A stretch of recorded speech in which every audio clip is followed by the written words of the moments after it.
Alrighty, how are we doing today? Let's go ahead and jump over here to our main screen. As you can see today, since it is our Thursday and not our normal Tetris Tuesday, we're going to be playing a little bit of a cozy game. This is Slay the Spire. For those that have never seen Slay the Spire, it is a deck building game. You will have characters to choose from that have certain cards that are able to build their decks with, and you're essentially trying to build a card engine to where you will continuously be drawing the same cards over and over again so you can get your desired effects with the cards you're trying to build. This game's been out for a little while, but it's just nice and it's easy, it's low stress.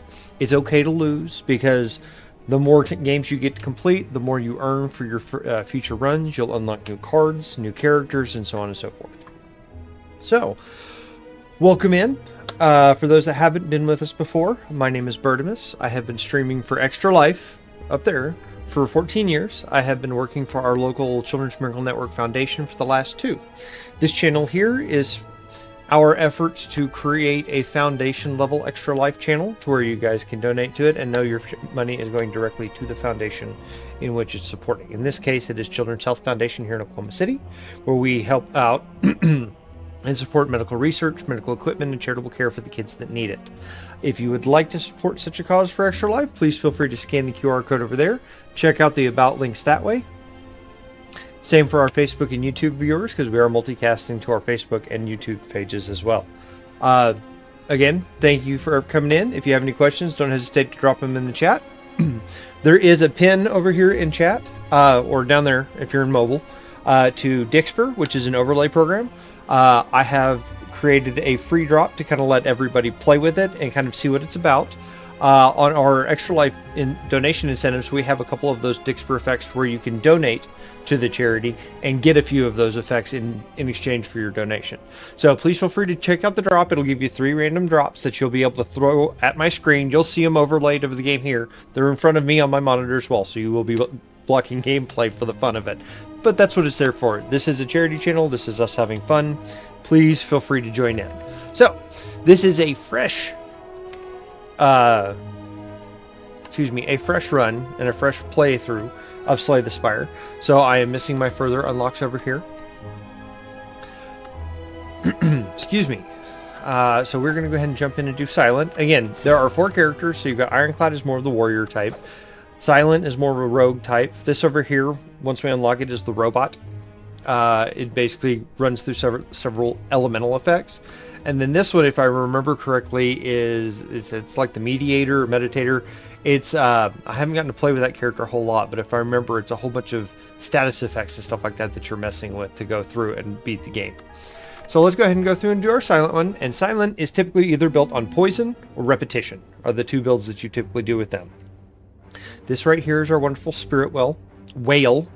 He introduces us into the game. He gives us a choice of how we want to do it. Do we want essentially 3 free fights or an increase in max XP? I always do the 3 free fights because you never know what you get. This right here, for those that haven't seen it, this is the path. You essentially get to choose any of these bridges as you come to the fork in the road, and they'll give you an idea of what you're facing. So the little monster faces here are small fights. The bags over here are shopkeepers. The question marks are random events. You can do anything from getting a card, getting a relic, which are items that affect gameplay, to effects. Excuse me. Allergies have been fun. As well as getting effects that steal gold, steal max health, all sorts of fun stuff like that. And then, of course, we've got our key over here. We've got treasure boxes and campfires, which allow you either upgrade a card or rest to replenish HP. As you continuously lose HP as you run, and you either regenerate it through card effects or through character effects. So we are going to go ahead and go to our first monster here. So we've got 2 monsters here, and this is our card setup. We have our library, which is our undrawn cards over here, and we have our discard pile. Once we play a card, it goes into that. Once we exhaust all of the cards in our library and have to draw again, it will take everything in the discard pile, shuffle it, put it back into our draw pile. So the whole point of the game is to try and curate your deck to where you are consistently getting the cards you want every time you play. And then these up here, of course, are our relics. So the Ring of the Snake that Silent gets automatically, that allows you to draw 2 additional cards every turn. And then this was the gift that we got from the whale, where our next 3 fights have all creatures have 1 health. So each of our cards, and I'll kind of explain through as I start playing it, but just for this stake at the start of this, we're going to go ahead and just get through these first battles. For spoils, you get typically either gold and a potion, and then you get to add a card to your deck if you want to. You can always skip it. Like I was saying, you're curating your deck, so you don't want to add too much fluff to the deck, otherwise you won't be able to draw the cards you actually want. So this right here, next turn gain 2 energy. Energy is what you use to play the cards. So essentially you're saying, okay, next turn I want to do more. Apply 1 weak. Weak is a damage reduction for the enemy attacks. And then we've also got draw cards. So I just like doing draw card engines because you can continuously cycle through, especially as you find cards that give you energy the more cards you draw. Now we've only got 115 gold, so there's really no point in me jumping into the merchant right now. So let's go over here and test our effects.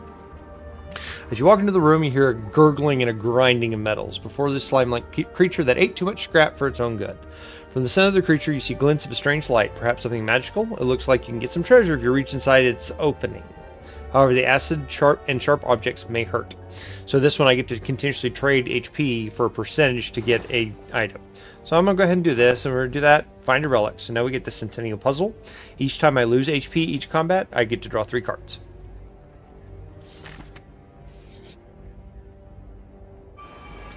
Alright, so curl up on this one. What this means is whenever you do damage to these creatures, they gain shield. Now luckily, they start with 1 health, so it's not a big deal on this one. So we get to go ahead and cruise through this fight as well. Potions are something you can use. For instance, I can click on the potion. It's going to deal 10 damage to all enemies in front of me. You always want to keep potions on you, and you can only have a max of 3. So once you have 3, you have to start trading potions out for other ones. Let's see what we have here. Slice is always fun because it's a free attack. Well-laid plans is fun because then you can keep a card for next turn. I'm going to go ahead and just take Slice. Like I said, I like to do draw card engines, so I just continuously get to keep drawing and keep playing stuff, so the more zero-cost cards I have, the better off I'm going to be. And then just boom, knock him out. That blue flame above his head, whatever those monsters have those things above their head, they're telling you what they're going to do. So the blue flame is they're going to curse you with something. Or, excuse me, blue flame is a buff to the creature. Green spirals are a curse to you, so, you know, your weapons will do less damage, your block values will be less, so on and so forth. Fruit juice, gain 5 max HP, that's always good. Add a card, what do we have here? Flying Knee is good for next turn. Attacks deal better damage, or double damage next turn. 12 damage whenever you play this card this turn, or play a card this turn, enemy loses 3 HP. Let's go ahead and go with Flying Knee, because we need more energy generation to keep going. Make sure I shut my door behind me. Yep. I don't want to be sitting here talking and disturbing the office. What we got here? Alright, so now we've actually hit a battle where they're going to have full HP, which means I've actually got to work to kill them instead of just being able to toss a couple of things up. So they're each going to do 6 damage to me, so it's going to be 12 total damage. I need to make sure I am defending enough to where I'm not taking too much damage as I'm playing. So I think what I'm going to do is drop a Flying Knee there. And then I'm going to put up some block, so that way I'm only taking 2 total damage at the end of this turn, because, you know, they do 12 total, I had 10 block, I'm going to take 2. Because remember, you don't regain HP at the end of each battle unless you have something that does that for you. Alright. Deal 3 damage and apply 1 weak. We'll go ahead and do that to that one. I do kind of want to balance my damage a little bit if I can. They have a Spore Cloud on death. It makes me vulnerable, which means I take more damage. So I do kind of want to try and kill them both in the same turn if I can. But I'm also sitting there taking additional damage more and more as I'm leaving both of them alive. So let's go ahead and slice this one. So they've got 10 total again, and I've got 4 of 3. So this was the additional energy that I earned last round. So that means I get to play a couple more cards. You do have to keep track there, because if you just get in the habit of playing what your normal energy is, you'll miss out on playing cards. So I can go ahead and toss Survivor. I can just discard one of my defends, so it's not a big deal there. Go ahead and spread the love again, and I will go ahead and finish out the defense so I don't take any damage.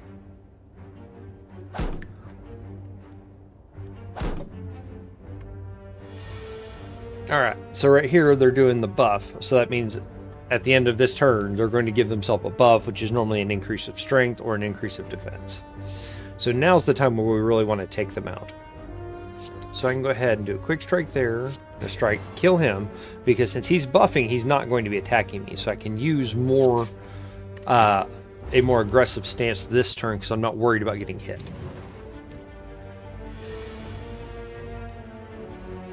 I should be able to just outright knock him out. And there we go. Excuse me, more gold. Go ahead and drink that. That's max HP. I need to go ahead and be using that anyway. I always forget about my potions. Alright, let's see if we want any of these. Poison stabs are always fun. So poison is a mechanic where it'll apply X amount of poison. At the end of each turn, it'll deal the poison damage to them and then reduce the total poison by 1. So it would do 3, 2, 1 on each turn, so that 3 poison is worth 6 damage over time. Shivs are just 0 4 damage, and exhaust means the card goes out of my deck whenever I use it. So it's basically tossing that for 1, and it gives you 12 damage. It's really great if you have relics up here that respond to playing multiple cards per turn. I'm not going to be doing a block heavy deck, so I'm not going to worry about Blur. I'll go ahead and take Blade Dance because I do need the damage. Alright, so this was an elite monster. With the elite monster, these are just stronger monsters that you're going to have to try and break through. They're going to do more damage. They're going to take more damage to knock down. Because like I say, our monsters last time had 27 health. This guy's got 83. And they're all going to have little quirks that make them, harder to beat than others. So for this one, since I'm not having to worry about defending, I'm just going to launch all of my attacks at him this turn. Alright, so now he's got Enrage. Whenever I play a skill, he gains 2 strength. So skills are these little squares right here. So any kind of defense or anything like that, he's going to get stronger every time I use one of those cards. That also means defense is a little bit more dangerous. So first and foremost, I'm going to go ahead and drop Blade Dance. So that way I can get these shivs out here and do 12 damage. Because I need to do as much damage as possible. And I can drop the Flying Knee so I get more damage next time. Slice is free, so we want to go ahead and toss that one out now. And he's doing 8, and I'm going to go ahead and power him up again, but I'm going to do the strength there just to block half of it. So now he's going to do 5 total damage to me, and I get a debuff because it's got the green swirls. Swirls, not squirrels. So now I'm vulnerable. That means I take 50% more damage. So that right there, it would normally be like, I think an 18 is what he'd normally be doing, but because I have that vulnerable, it's bumped up 27. So the real question is can we do enough damage? So we can do that. That right there, put the weak, is he deals 25% less damage, so that's going to knock the damage out of that attack down a little bit. So now we can go ahead and toss the slice. I can toss the quick slash to see what we're going to draw. And I've got 12 total damage in hand. Plus I got a $10 damage explosive potion. However, I think I'm going to do that because it's going to be really hard to outpace his damage with his strength. So let's go ahead and toss those 2 and use the explosive potion. That's going to kill him, so I'm not going to take any real damage. And with elites, you typically get a relic up here once you once you take him out. So Fossilized Helix, first time I would lose HP each combat, this prevents it. So it does give me a little bit of a buffer to build a better defense as I'm going. It also allows you to essentially take a free hit, especially if you're doing one-on-one with a monster. What's up, Beans? How's it going?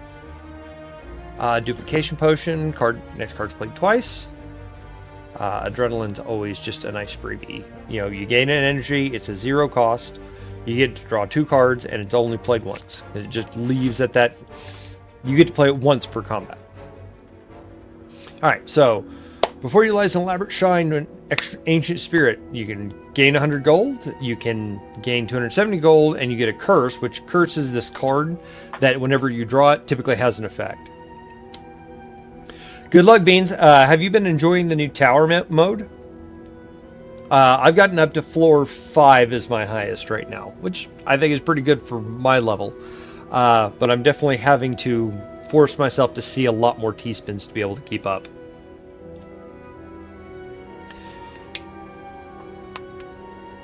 Peak floor 9, I expect as much from somebody who's, SSS rank. Yeah, I need to go find somebody of my skill level, so I'm not going to hold them back to go play duos with at some point. But it looks like a really fun mode. I have noticed that, especially with this computer, since it's a little lower spec, it does struggle a little bit on the new quick play. So I'm sitting there trying to figure out how to limit the frames and other graphic effects to make it run a little smoother. But yeah, only problem is supporter. Well, hey, at least they have the supporter discount right now, which I'm sure is for a reason. So because that regret is going to lose HP equal to the number of the cards, and Silent draws a whole bunch of cards, we're going to go ahead and just take the 100 gold. All right, have fun, Beans. I appreciate you stopping by. Good luck on tower. So we're still doing good with health right here. So what we're going to do is upgrade a card instead of resting. So whenever you upgrade a card, it gains a better effect. So for instance, Adrenaline, it would give me 2 energy and draw 2 cards, which is pretty good. Blade Dance would add an additional shiv, but you can only upgrade 1 card per sitting. 12 damage. Upgrading Neutralize is always good because it gives 2 weak. It lets you kind of get out of blocking so much. Flying Knee is just extra damage. I think I'm going to go ahead and just upgrade Neutralize. And then we'll upgrade Adrenaline next time.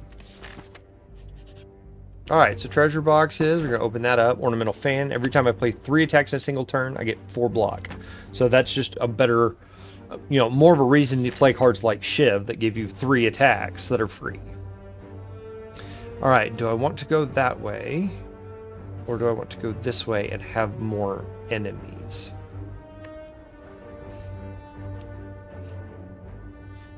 I think I'd rather just take the upgrade route. So we'll go ahead and upgrade Adrenaline this time.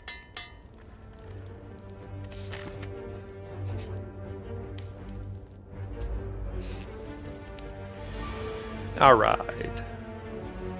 So now we got that buffer, so the first time I take damage is prevented. Which is probably a good deal, but it's only going to be for one of these. So I can essentially, I'll get hit for the 11, or excuse me, the 11 will get prevented, but the next hit on the 10 won't. But I have to be careful because if I can only defend 10 and he hits me for 11, that 1 will take it away and I'll still take 10 anyway. So let's go ahead and quick slash, see if we can get him down. I think I'm just going to go super aggressive because like I said, the damage prevention, that 1 will overflow by 1 and it'll only prevent the 1. I might as well prevent the full 11 and just go full aggressive.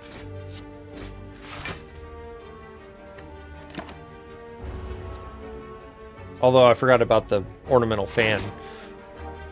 But it wouldn't have counted as an attack, right? Because it's got to be, 3 attacks. Alright, so now I can do something like this with Neutralize. It's free. He gets 2 weakened, so he's going to do less damage.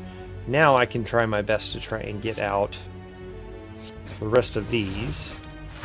And so this one right here, this attack plus shield, that means they're going to block and attack. So they're going to get both 7 block and 7 attack. Which I would really prefer not to let him do. So I'm going to go do that, and this will be my 3rd attack anyway, so I'm going to get an additional 4 blocks, and now that's fully covered, which means I can just throw that attack there. I'm still going to get the debuff, because unfortunately you can't block the debuff. So that right there added a card. And so it's going to cost me 1 to get that card out of my hand. So I can just pump Adrenaline right there. Go ahead and Neutralize for free. So I still have 6 energy over here to use. And I can't really do anything with it, so let's just go ahead and get rid of that. I wish I had the spinning top, because that's the relic over here. Is every time you run out of cards, draw a card. That is unfortunate kind of start. You can only do so much at any given time. Until you get relics that let you kind of continuously draw through. Weak Potion just lets me apply 3 weak to a monster. Let's see if there's anything good here. Backstab Innate means it has to be it starts in your hand. I mean, that's not a bad one to have. I don't think I'll spend much effort upgrading it. Here's where I wish I had that Explosion Potion right there, right now. Alright, so let's go ahead and neutralize this guy back here. We can slice the guy up front here. Backstab that guy for free. Do Blade Dance. I got a 4 attack there. Flying Knee for 8. Strike for 6. Then I can go ahead and split the damage evenly, so that way I only need 2 strikes, and both of those will go down next turn. Although I am weakened, so my strikes will do a little bit less damage. Which is unfortunate, but I have the extra energy from that knee, so I can knock them all down anyway. Anything good here? Add 4 damage for or deal 4 damage for each skill in my hand. I'm not doing a poison build, so it's not going to do me much good. I think I'm okay to skip that one. I don't see anything I really like. I'm going to go ahead and try for the elite on this one. Ooh, this one's my least favorite. Because I think it's once you break his shield, he wakes up. It could be also once you hit him. I forget exactly which one it is. Yeah. Okay, so blade damage. Yeah, the trick to him is essentially you can do a poison build that never does direct damage and just do a whole bunch of stacks of poison on him. And then you'll be able to start the fight at a lot better setup on him. Because he does like to do a lot of damage, so the more you can do in this initial turn, the better off you're going to be. Alright, so I'm going to Adrenaline there. So I'm going to give me extra time. Neutralize to give me the weakened attack. Go ahead and slice there. I mean, I should be able to just play everything in my hand. And that's going to fully block. It's a shame I had extra energy left over and not a card to use, but that's unfortunately part of it. So with what I'm going to do, I'm going to use Survivor and discard one of the strikes, because I need to make sure I can block everything. And then I do more damage with the shivs, so let's do that, as well as gaining the extra block from doing 3 attacks. So far this is going well, but he should get a heavy attack coming up here pretty quick. So Neutralize is always free, so there's no reason not to do it. We can toss that off, but didn't do me any good anyway. Alright, now here's the real question. Can we just get enough damage? I think I'm just going to have to Flying Knee, because I'm not going to be able to do enough damage to knock him out and take the... so we're going to take a little bit of damage here. But I wouldn't have been able to kill him, so it was at least there was a point to doing that and taking the damage, or excuse me, blocking the damage. And so now we take out another elite, which means we get another ability. So run scales, start each combat with 3 thorns. Thorns returns attack damage every time it gets hit. So essentially if they hit me for 5, as long as I have 3 thorns, they take 3 damage every time they hit me. Their value doesn't matter. Colorless Potion gives me a choice of a couple colorless cards to add and run off. Noxious Fumes, again, that's for poison, which isn't bad because that's essentially whenever you play a card, deal 1 damage to one or all enemies. 1000 Cuts is actually pretty good with as much energy rotation as I'm doing. Okay, excuse me. Do I want to take a shot at the random? And those, by the way, can be fights. They don't necessarily have to be events. Alright, so we are going to neutralize you. Backstab for free. Slice. And strike. Might as well. And then I'm going to do that right there. So that way I don't take any damage. So the exhausted card pool right here are just the ones that are... You only get to use exhausted or cards that have exhaust once before they go in there, but that way you can track which ones you've used. So now I know Backstab is never coming back, or at least until the next round. Flying Knee there, we can just do enough damage to knock him out. Energy Potion, which I do want to do. I think I am going to... I think I'll get rid of the Weak Potion. I need to remember to use those potions more often. I'm so bad at it. Prepare, draw a card, discard a card. That's good for my 1000 Cuts, because again, it's a 0 card, and it keeps me card drawing. So we're going to upgrade, what is that, 1000 Cuts? Deal 2 damage to each enemy every time. So that's going to be, as we continuously sit there and play, it's going to rack up damage over damage. And so, like, if everything costs 1, and I played 3 cards, that would be 6 damage as long as that ability is active. But I have to play that ability card for it to count. Alright. So, first and foremost, just neutralize, get that out of the way. Backstab, we want to be doing as much damage to him as possible. Flying knee, and strike.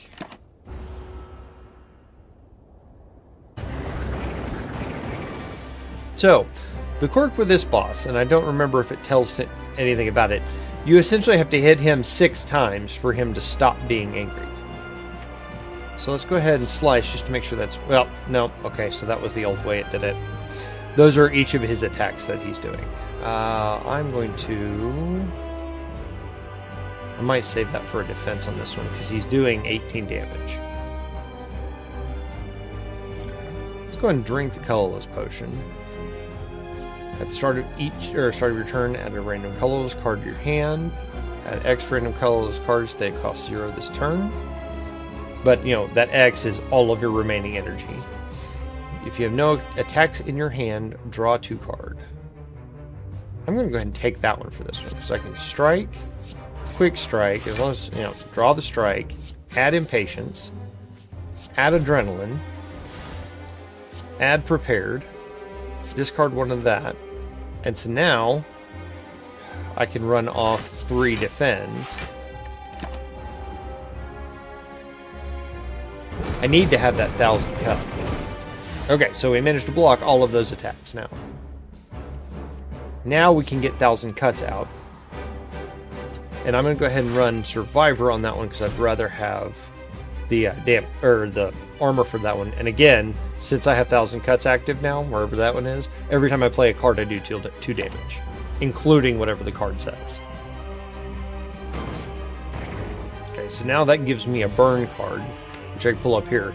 Every time at the end of my turn, as long as that's in my hand, I take 2 damage. Alright, so slice, strike. I'm going to impatience, so I draw 2 cards. Neutralize, make him weak again. So he's doing 3 damage 2 times, so I have to make sure I have at least 6 armor at the end of this. I can blade dance. And then drop off all the shit. Now I've got 8 armor, so I don't necessarily have to worry about armor. I can do prepared. Doesn't much matter. And then I can go ahead and play it just to do the additional 2 damage. And now I've already got him past half health. And every time he hits me too, so thankfully he's doing multi-attacks. With the 3 thorns, every time he hits me, he takes 3 damage. So for those, like, 3 damage 6 times, he's taking 3 damage 6 times as well. Alright, so Flying Knee, more energy for next turn, more damage. He's only doing 4 damage, so I only have to block once. Might be able to get away with this one without taking too much damage. We'll see. He's got 3 more turns before he does another big attack. So for this one, he gets a buff and a shield. Alright, so Flying Knee and Strike. And then I get Impatience again because I didn't have any attacks. Go ahead and Quick Slash. Now, a cool part here is I can Survivor and get rid of this burn card, so now I don't take the damage for it being in my hand.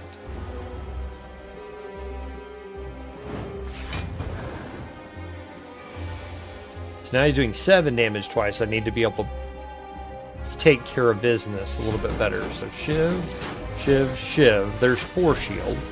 Another strike there. And then I get these 2.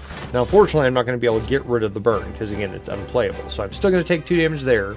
And he's going to deal 14. So I'm going to take a little bit of damage this turn, but I can't do anything about that.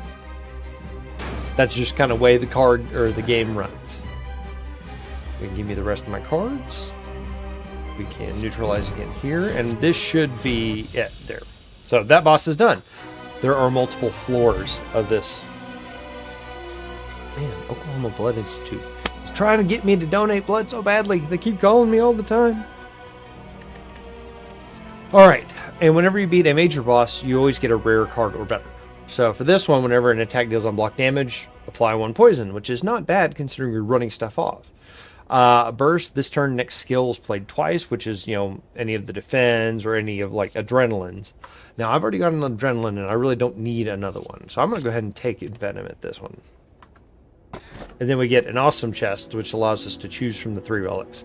So first time you discard a card each turn, gain an energy, which is fun to have survival, but I don't have a consistent discard. Upon pickup, gain 1 potion, gain 50 gold, raise your max HP by 5, obtain 1 card, upgrade 1 random card. Pretty cool. And then elites drop an additional relic. I'm kind of confident in this build to start with, so I'm going to go and take this one. As I go through elites, I'll get 2 relics each time I knock them out. So that lets me get a stronger build, provided I'm killing elites. Now, the other side of that coin is the elites are also a lot stronger and likely take me out. So I've got 1 elite there, choice of elites over there, so I do need to take this outside run, right? Oh, I can get back to it. So I can do the inside run here. I'm just trying to figure out where's a good place to at least hit like a shop and a rest, so I think we're going to go this route. Alright, so birds, flyings, they take half damage, but if you do it 3 times, they drop out of flying form. So let's go ahead and neutralize this guy, so now he doesn't do any damage. I can go ahead and drop 1,000 cuts, because that damage counts for flying. So now backstab, like this one back here, I guess it doesn't count for it. I thought it did. I will go ahead and do prepared. I mean, I can go ahead and discard that one. I'm not going to be able to play it out this turn. And then I'm not so... Well, I better go ahead and just take the 5 block. I've got thorns, so 5 times. These guys are going to take a bunch of damage from the thorns. It's better to have the block.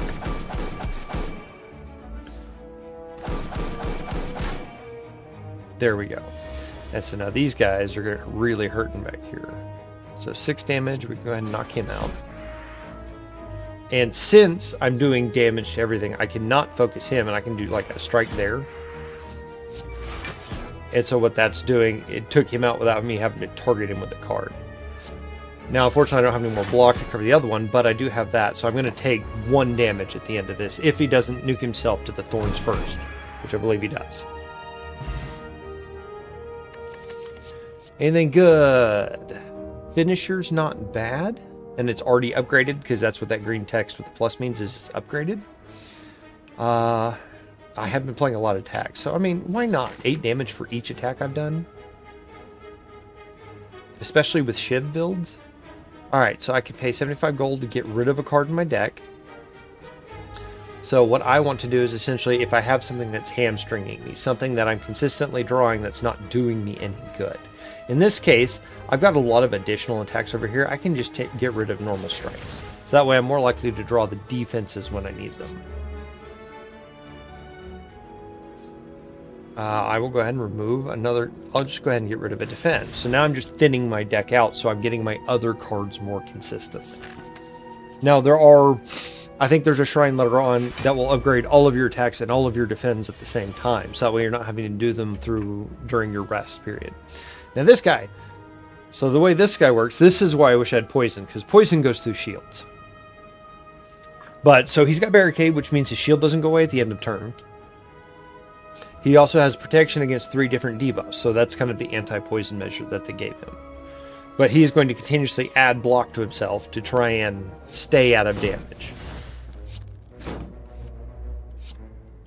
But see, I drew that finisher, so 8 damage for each attack played this turn. So I want to make sure I do as many attacks as possible and then play that on the last one.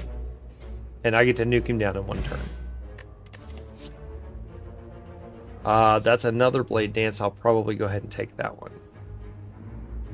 So that one, like, if I get to discard it, I get to draw 2 cards. So that's good for, like, Survivor. But again, I don't have a consistent discard engine to make sure I can always discard it every time it ends up in my hand.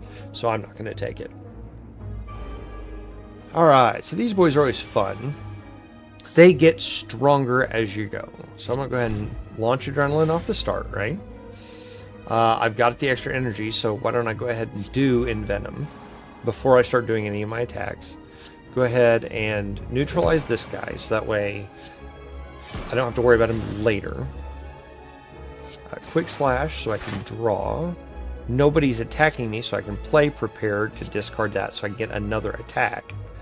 Let's go ahead and strike. Now, how many cards did I play? 1, 2. Is it per card or per attack? 1, 2. So I've got 3 attacks. So that's going to be 24 total damage. I'm going to go ahead and just get rid of this guy because I would rather him not be around. And so that's out of energy, end of turn.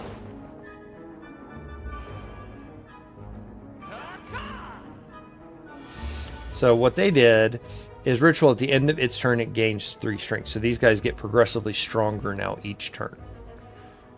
So I'm going to go ahead and do 1,000 cuts because I have this Blade Dance. So that gives me 4, that's 16 total damage, plus 2 damage every time I play it. So that's an additional 8.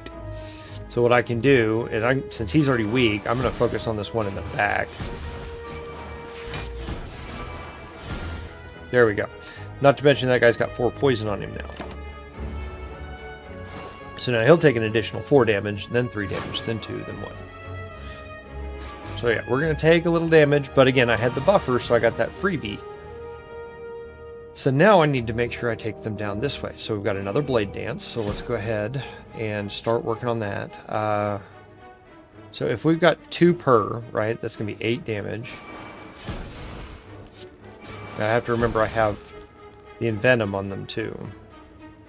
I just want to make sure I do enough to this guy that he goes down as well.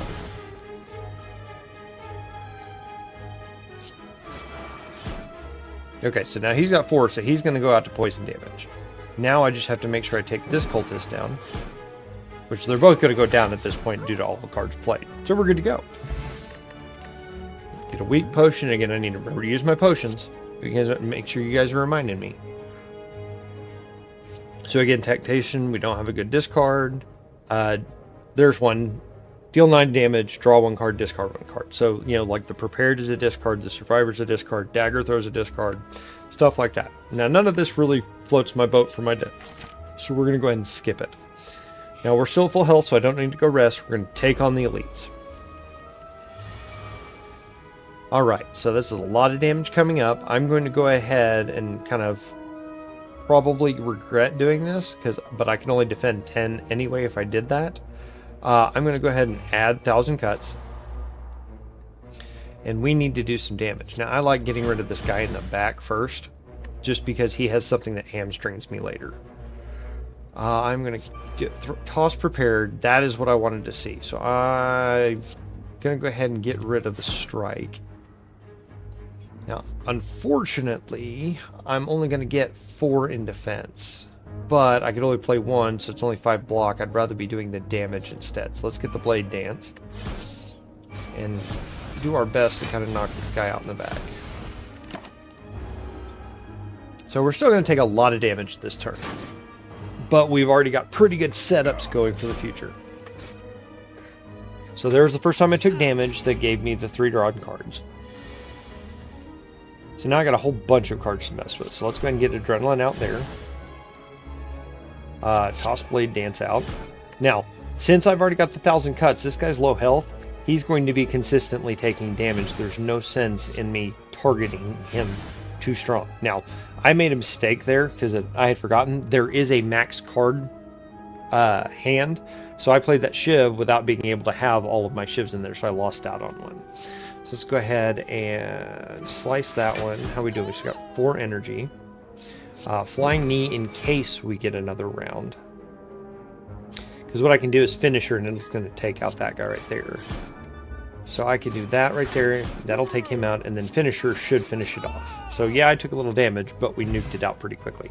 And since I have the Black Star over here, I now get... Well, I got lucky, and I got 3. So now every time I play 10 attacks, I get to gain an energy. Start of each combat, draw 2 additional cards, which is always good for me.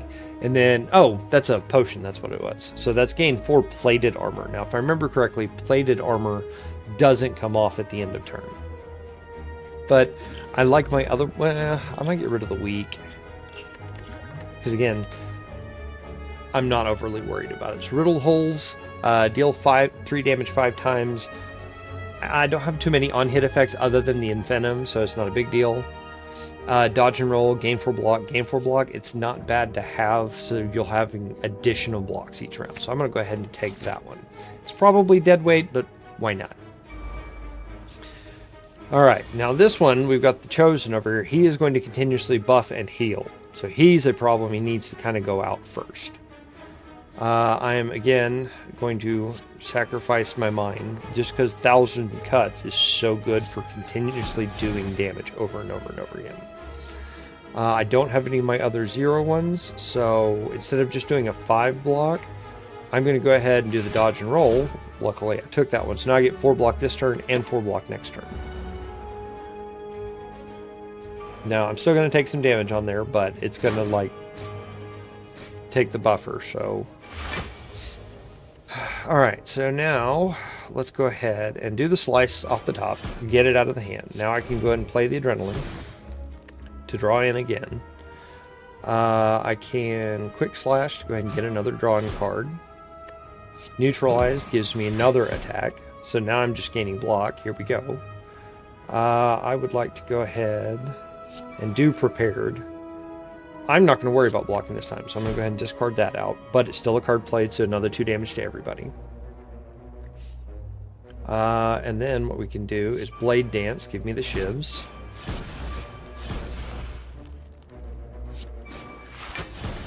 Flying Knee, so I get the additional energy next turn. He's only doing a strategic negative effect on me, so I'm not overly worried about taking him out with this one, but I am going to knock him out with Finisher. Oh, and I gained energy because that was my 10th attack. Woo! I'm going to leave him with 1 health. That's okay. Suffer. What is the default? So he puts Hex on me. Whenever I play a non-attack card, shuffle 1 dazed into my draw pile. Not a big deal. We just get that out of the way. Alright. Calculated Gamble is always fun because it's just a full refresh on my hand. I'm not worried about poison, and I'm not worried about the weakness. So let's go ahead and take Gamble. I am, what am I at, 50 of 75? I am elite hunting.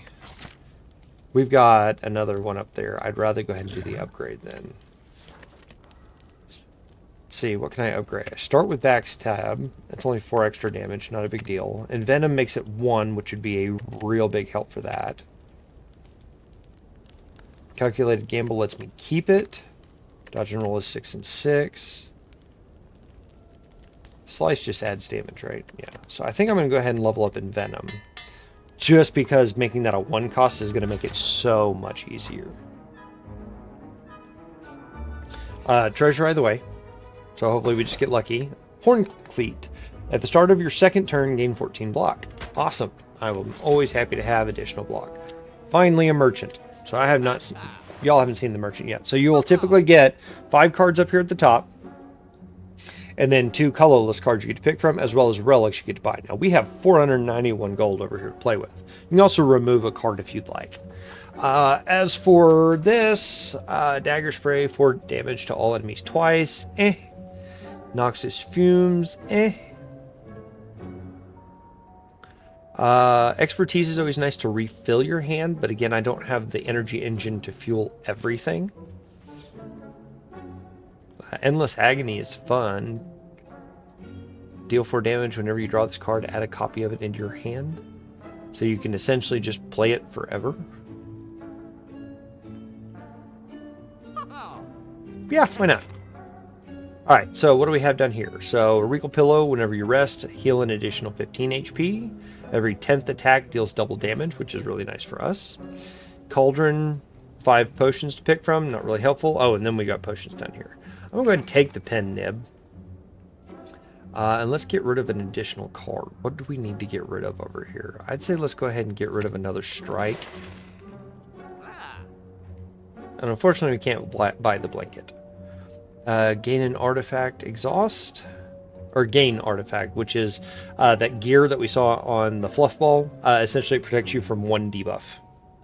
And then Magnetism.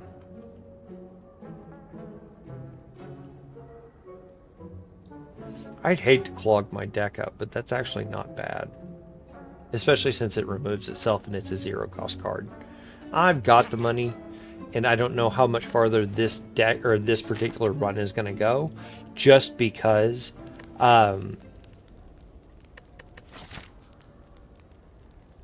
what's the word I'm looking for? Just because since it's the first initial run with Silence, we're missing a lot of her cards that you get on the unlock side of it, as well as like other relics that you can earn. So we're going to go ahead and upgrade, because again, I think I'll be okay, because I've got all these potions over here that I can use, as long as I remember to use them. And let's go ahead and, what is Panacea for that one? Gain 2 artifact. Endless Agony just upgrades the damage. I think I'm going to go with Calculated Gamble over here. So that way I can continuously keep drawing cards for whenever I do get better relics. Thinking in the future. Come upon a dapper-looking, cheery gremlin. It's time for you to spin the wheel. Are you ready? Of course you are. So the wheel can hurt, the wheel can help. We will see. Wheel of morality. Turn, turn, turn. That looks like a heal to me. Ooh, a free heal to you. Heal to full health, which is perfect considering we have this elite coming up over here. Alright, so he has plated armor. So at the end of his turn, gains 14 block. Receiving unblocked damage reduces it by 1. Okay, so this is the guy you have to hit continuously to keep him down. I don't know if I have enough cards in hand. Buffs, I can go ahead. Let's just go ahead and get it out of the way. Endless Agony. Let's go ahead and just start knocking this guy down. Because I do need to start keeping his damage low. We can go ahead and, I wish I'd been smart and done Envenom first. Quick Slash to do a draw. And then, what am I going to do? I guess Finisher, because I've done 3 attacks. It's going to do quite a bit of damage to him, as well as knock his shield down. I'm going to take damage no matter what. I'd rather just do that, because it's going to make the fight easier down the road.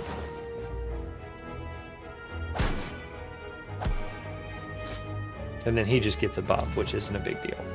Well, I say that, but it's 3 strength. Alright, so now what we can do is let's go ahead and toss Prepared. Get rid of Defend. I think let's do Blade Dance over here.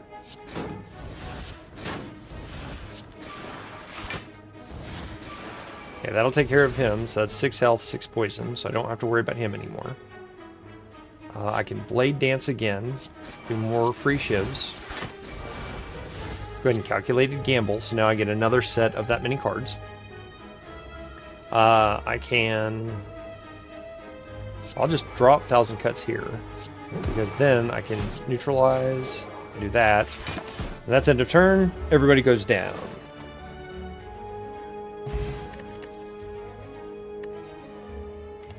Anything good here? Fletchets. Again, we've got all the deal 6 damage for each skill in your hand. I am starting to get a lot of skills. Let's see.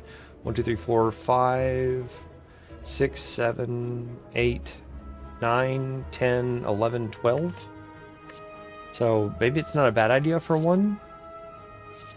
Again, the upgraded dodge and roll. I'll take Fletchets. I shouldn't be taking so many 1-drops, but with as many cards as I get in hand, it's not necessarily a bad deal. Okay, so let's check. How many skills do I have in hand for this one? So I've got 1, 2, 3, 4 in hand. So I can do 24 damage off the top, which is great for just nuking these little guys right here. Or I can do more damage to him.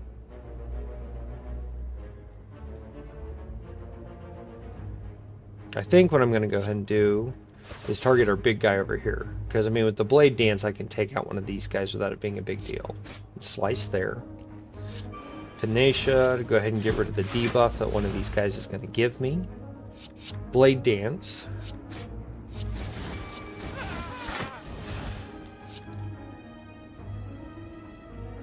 Now, I think, instead of playing this last shiv, I'm going to use Calculated Gamble because now it's going to give me 5 cards to play.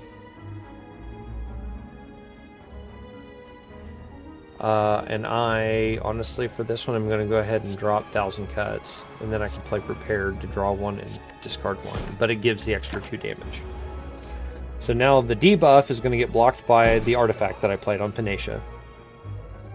And then this guy is going to give strength and everything to everybody. So not a big deal. Adrenaline, kick that one out early. Endless Agony. I mean, he's going to resummon minions. This is the unknown that's typically resummoning minions for him. Do that, because that's going to play a card. It's going to knock him out, so now I don't have to worry about it. Go ahead and get weak built on that one. Flying Knee, Strike. I mean, you got to play the card to deal the 2 damage, and then Finisher for all the attacks I've had. And then end turn. I'm not overly worried about wasting my potions on this one. So this guy is a sneaky gremlin. He does a little bit more damage. How am I doing? So also here, these guys are minions too, so that means if I kill the big guy, these guys run away. Let me see. Had 3 shivs, so that's going to be 4, and I'm going to count 2 for each of them, so it's 6, 12, 18, 24. So that should be able to end the match. There we go. Almost knocked out the gremlins on their own. I could have just played the defense and knocked them out. Alright, Vajra. Start each combat with 1 strength. You can't go wrong with that. Gambling chip. At the start of each combat, discard any number of cards, then draw that many cards. So that's going to let me curate my first hand pretty well. Cost 1 additional energy for each time you lose HP this combat. Deal 12 damage. If it had a draw on it, I would take it. But I think I'm going to go ahead and pass on it. So I've only lost 60 HP. I'm going to go ahead and upgrade.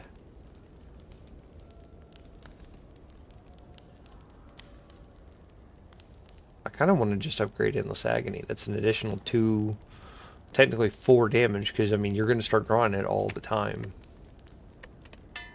Let's go ahead and do that.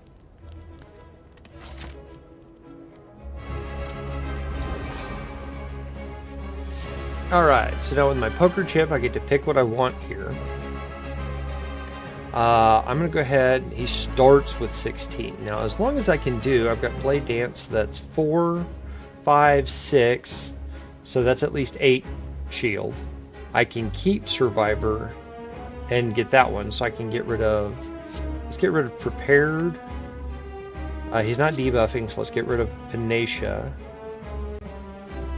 And then, so that's what, 1, 2, 3. I can get rid of 1 of strikes and see if we can get another 0 cost in here. Something like Adrenaline, which is awesome. I know your hand's full. I'm sorry. I should have played off a couple of my 0s. Get rid of the Endless Agonies. I'm going to go ahead and play the dodge and roll because I have the extra energy. We'll get rid of... Do I want to go ahead and get rid of the backstab because I don't have Finisher? And would I want the additional draw? It's going to be a bunch of blocks that I'm getting, but I'd really also like to have that energy to get my skills out.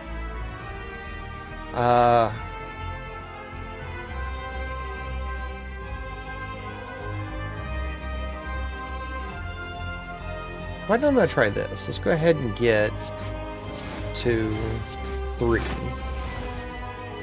I'll calculated gamble, do all of it. There's my finisher, so neutralize, make him weak. Now I've got enough to take care of it. Let's get Envenom out, so now we get some poison on him. And then we've got 2 energy left, so we get to play everything. Whole bunch of attacks, whole bunch of poison. And just like that, first round, we've got pretty much half of his health gone.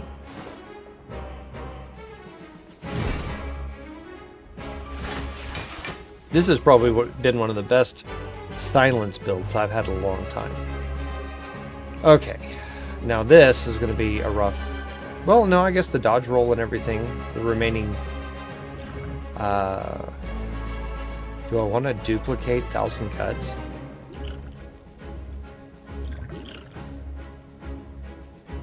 Okay, he's gonna do enough, so I can go. Let me go ahead. I've got a boss after this, or is this the boss? This is the boss. Let's go ahead and drink this, because he's not gonna do enough untapped damage. That's going to be a continual 4 armor every time for me. I don't know if I want to duplicate that one. I'm going to quick slash and see what this draws. So what I can do is go ahead and drink the energy potion, get the 1,000 cuts for free, fletch it, because that's going to do 2 rounds because of the 2 defends, and do a flying knee so I have more health for next time. Oh, that 14 came from the horn cleat, that's what that was, because it's round 2. Now I have vulnerable, which means I'm going to take more damage. Alright. Slice. I really need some more attacks over here. Unfortunate.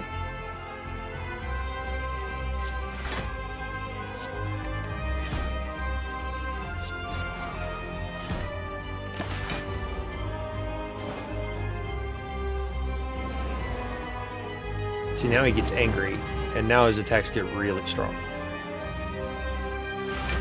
Yes, now he's doing 48 damage. Alright, let me go ahead and do the quick slash. I don't have enough for it to be worth it to play any of these. Let's go ahead and calculate a gamble. Great. Shiv. He's not going to debuff me, so I can prepared. Discard the Panacea. Add the Shivs. And then, I guess, toss the defend out, because that's really all I'm going to be able to do.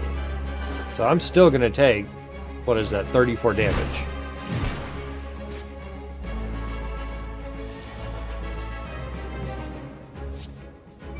Now you show up. Go ahead and discard that one.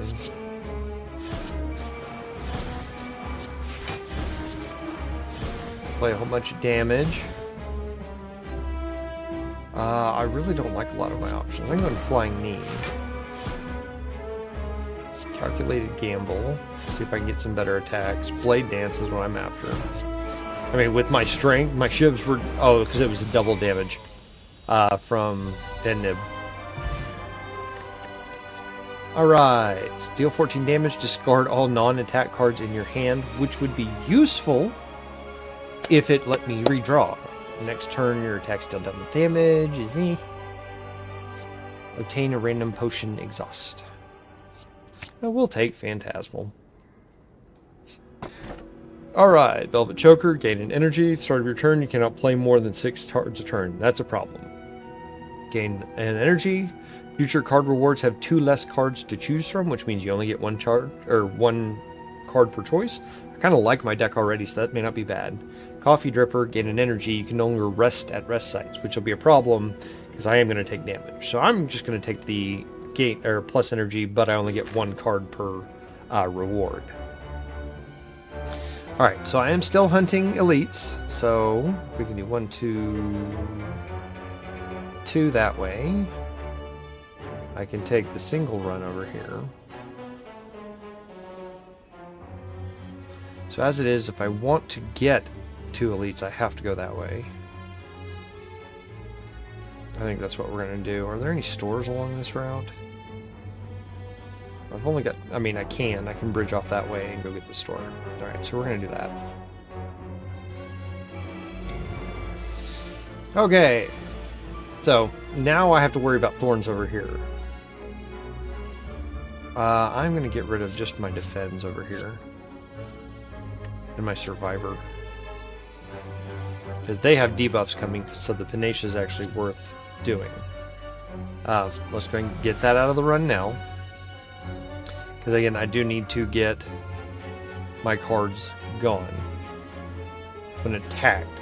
So I need to play my 1,000 cuts now, because what I can do is get around the thorns by not attacking him directly. So if I get to do everything else that way, I'll be safe. And I can do something like Finisher to deal the higher amount of damage X amount of times. So I'm less likely to end up hurting myself down the road. I have 3, so I can go ahead and fletch it that one.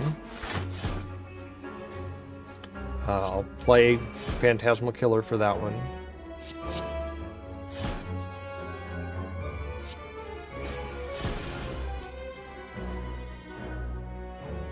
And that way, I mean, honestly,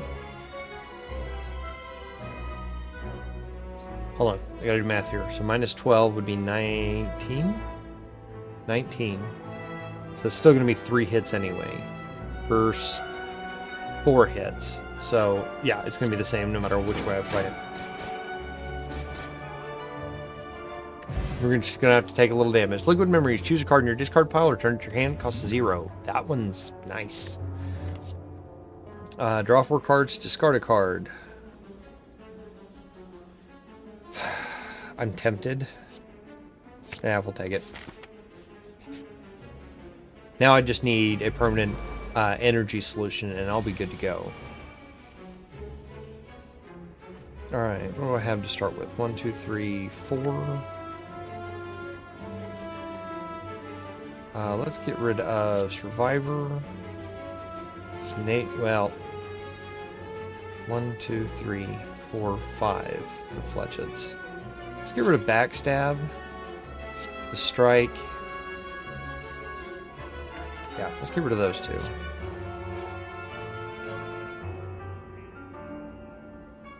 Let's Envenom to start. Okay.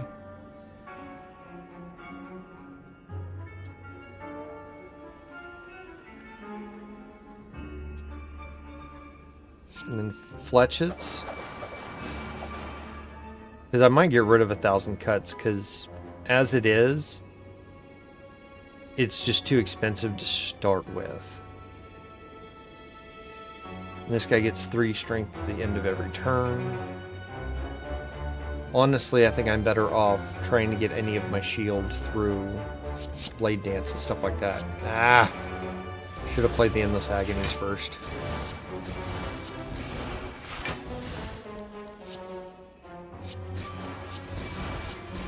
There we go. And now he dies to poison anyway. But I can just go ahead and knock the finisher out, because, yay! Damage.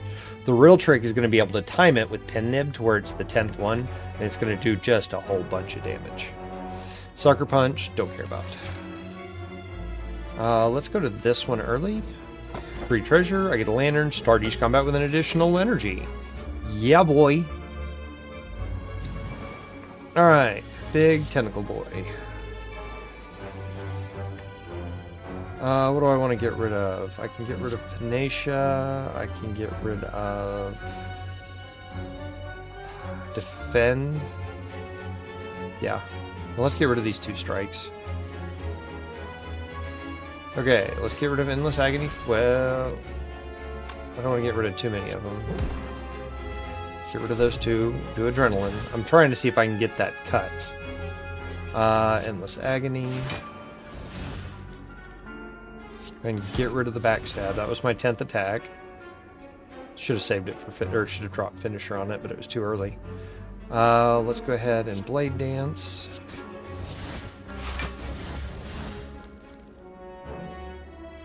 Flying Knee. Quick Slash for a draw. And get, draw, dodge, and roll.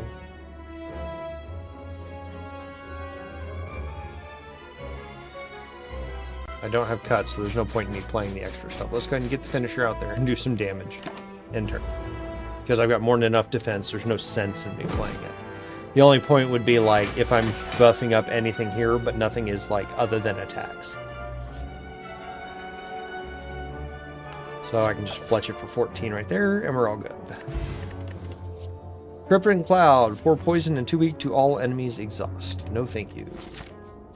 I mean, love poison builds, but it's just too late for that to be a problem. So explosive over here, in 3 turns it explodes, dealing 30 damage. I want to kill that early. I don't really need dodge and roll first off. Honestly, I kind of like where that is. Let me get rid of that strike. Nice. Alright, so what I can do is let's get Envenom out early. Endless Agony, because I need to get rid of this boy first. Adrenaline. I've got a debuff coming, so let's go ahead and toss out Panacea. Let's see, Endless Agony again. I got one more before I get my double. I guess that is the 10th one, so the backstab will just straight up kill something. And knock that one down. Blade Dance. Although I really should have tossed that at the Thorn guys. Come to think of it. Because otherwise, I'm going to have to toss some defense out.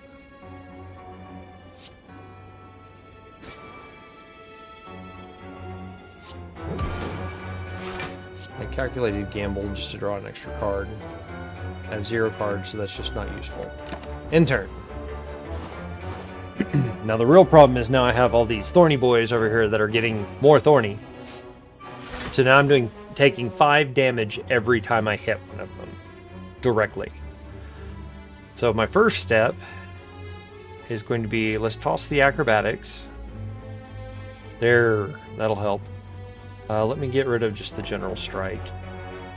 We can toss out defense, because we're going to need it.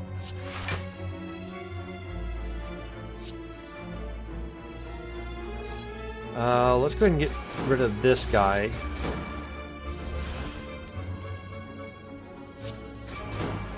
Now this is going to hurt me, but my finisher is doubled, so this is my chance to deal the most damage while taking the least amount of damage back. Quick slash.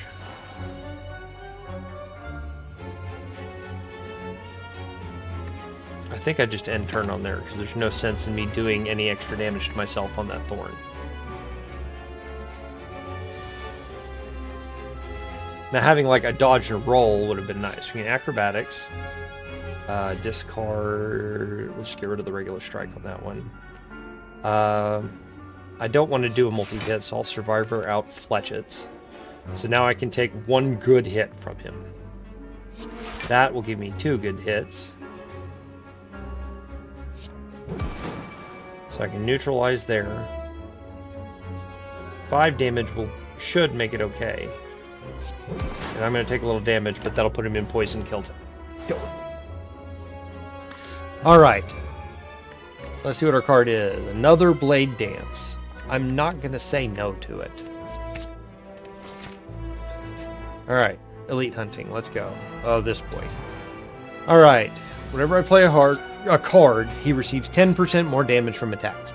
So this one's actually really good built for me, because I am playing a lot of cards. It's going to do more and more damage as I go.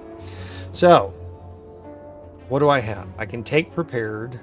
I might keep dodge and roll this turn. A regular defend I don't need. I don't have adrenaline, so acrobatics can probably get me to it. Let's go ahead and get rid of Prepared.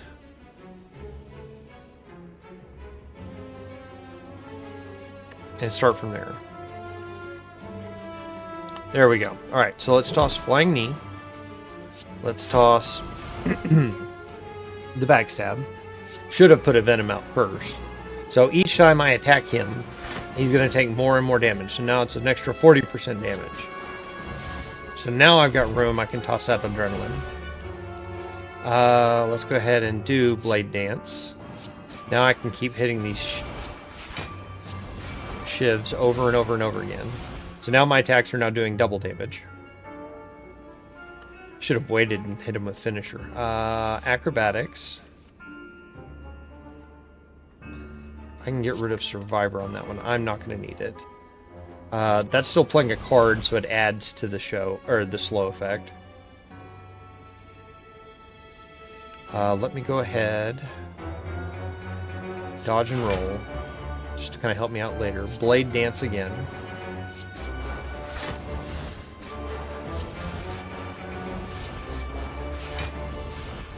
I did not pay attention to when I should have been doing Finisher.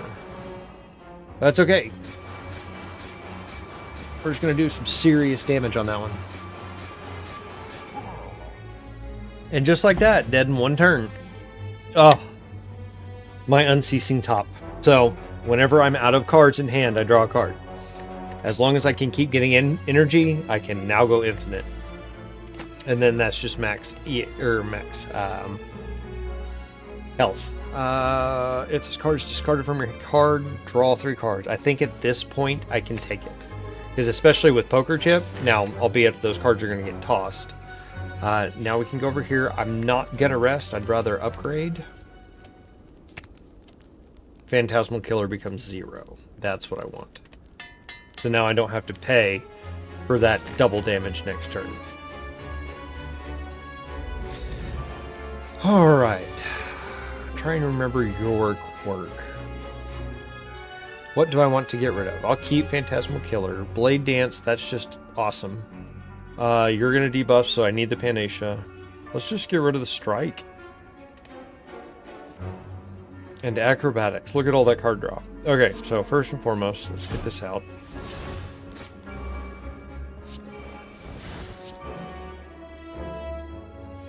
And then Flying Knee.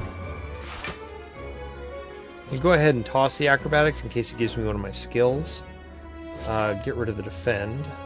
Blade Dance.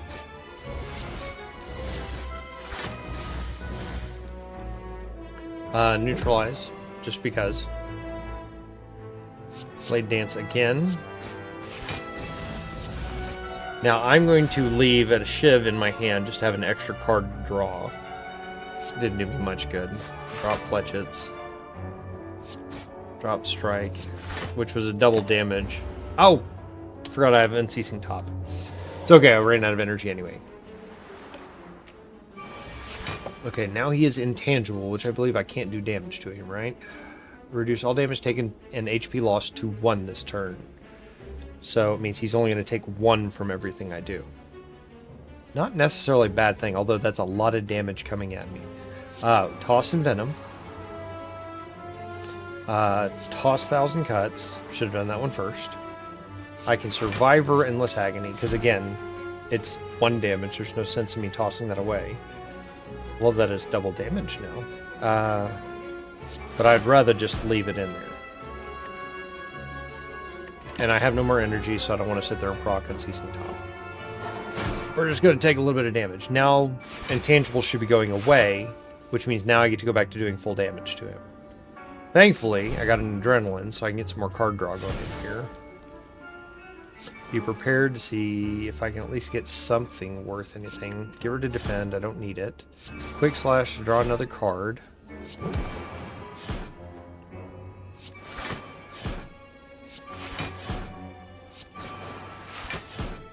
Now we'll drop Finisher to see if it does enough damage. Nope, but I did get the Unceasing Top, so we'll at least play it. Excuse me. Allergies have been fun this year. Okay, so now all I have to do is 12 damage, which isn't hard. So I can do Fletchets early and do 2 damage to him. I guess Poison even still gets reduced to 0, or to 1. Blade Dance.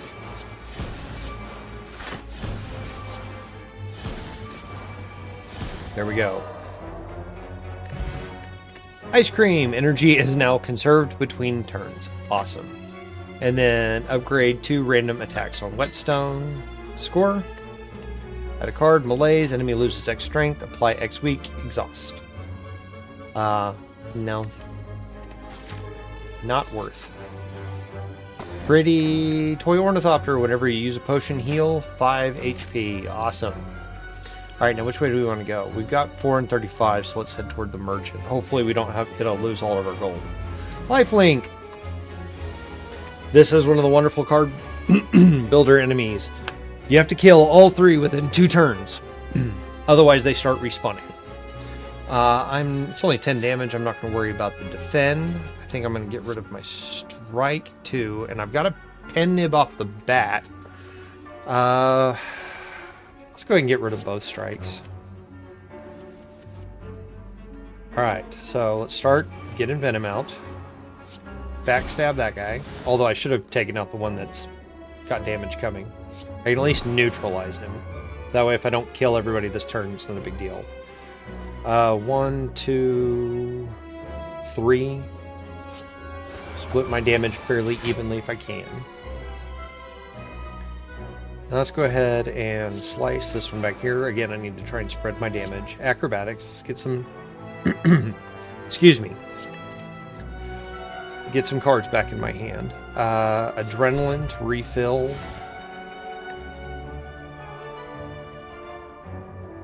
Go ahead and play the 1,000 cuts. Play the Blade Dance.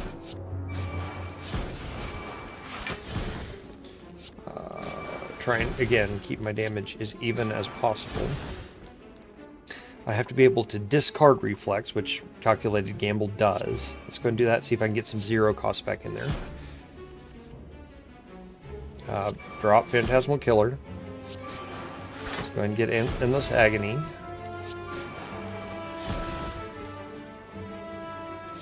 Play Prepared and just discard the Defend. And then Finisher. Just like that. I love this deck. Block Potion, gain 12 block. Nope, don't need Piercing Web. Alright, going towards Shopkeep. Let's see what we got for this one. Highly ornamented tomb can be seen on the other side of a floating path. Reaching the tomb, you notice a slot for gold coins, scratched out the inscription above it. I knew it was going to be like a lose all gold, gain a relic. I'm going to pass on that one. Because I would rather choose my relic rather than spend all 446 on something that may not be worth it to me. Let's get rid of the regular strikes. I'd like to get the Panacea if possible. I'll get rid of that. Alright. 1,000 cuts. Let's get it going. Let's get the Endless Agony out. And then neutralize. I don't know if I have something that'll give me the discard for Reflex. Well, I mean, I do.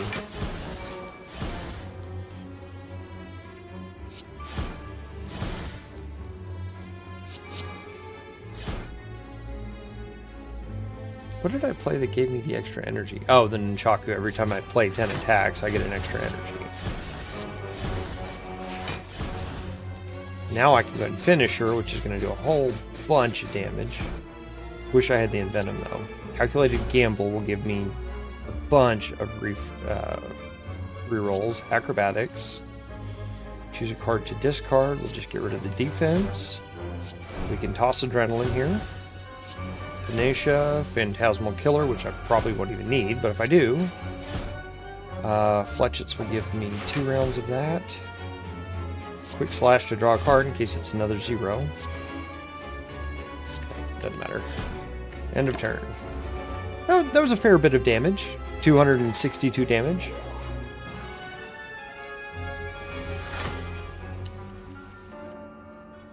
Alright. I deal double damage and I get this for a hand. Alright. We're good to go. A Fire Potion, deal 20 damage. Honestly, I think I'd like to keep the Block Potion. Fire Potion I can get rid of. Whenever you are attacked, deal 3 damage back. I just don't feel like it's worth it. Okay. Quick Slash is always good for the card draw. Another Slice. Infinite Blade. Start of turn, add a shiv to your hand is okay. Purity is fun to get rid of stuff you don't need. Secret Weapon's actually pretty good. Happy Flower, Ginger, I can no longer become weakened.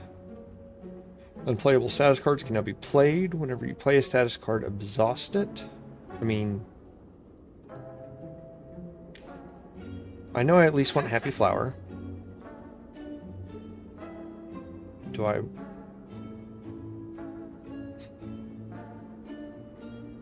I just wonder if it comes out as a 0 or a 1 for Medical Kit. I forget.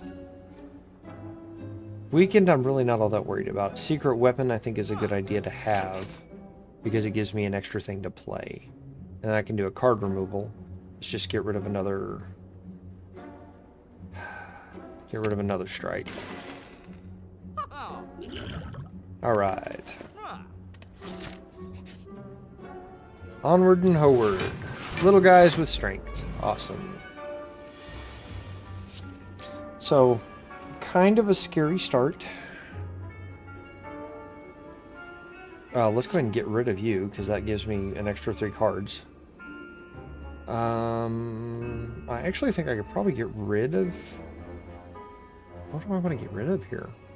I kind of like everything. I've got 1,000 cuts, so I do... Let's get rid of Survivor. Yeah, let's just get rid of that. My hand is full, I know. Alright, so 1,000 cuts off the bat. Let's get rid of all of our 0 cards.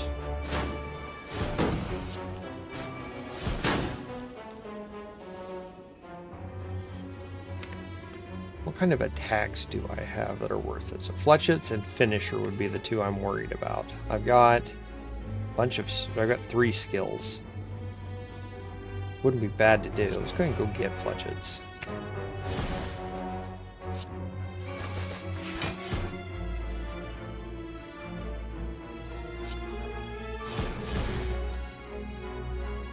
Play Dance.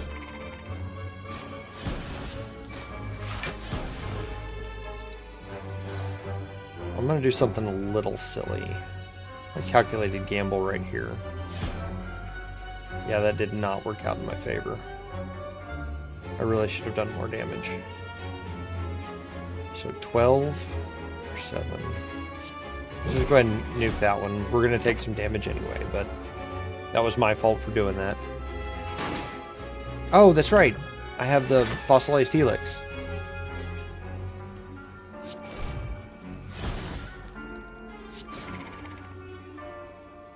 I was sitting there worried about taking a damage. 5 regen. That's not bad for later heal. On the other hand, there's just... I mean, you're a 0 cost card, I'll take you. I'm going to go ahead and do the rest on this one. I'd rather have the extra 12 HP. Oh, the crow. Okay, I think the crow is the one that ends up hurting me, right? Because... whenever I play a power, he gains a strength. And I don't remember if he's the one that when I start playing cards, he gets stronger every time he gets hit, whenever he hits me when he wakes up. I forget. Reflex, I'd like to actually keep. I'm gonna keep 1,000, well, really, I think I'm gonna play all my powers.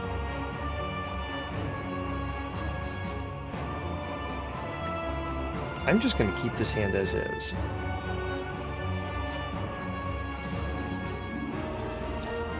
So he regenerates 10.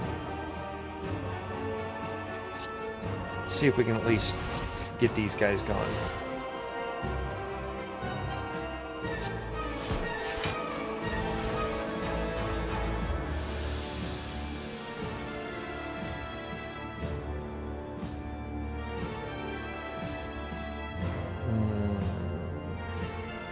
Let's get 1,000 cuts going. See if I regret this.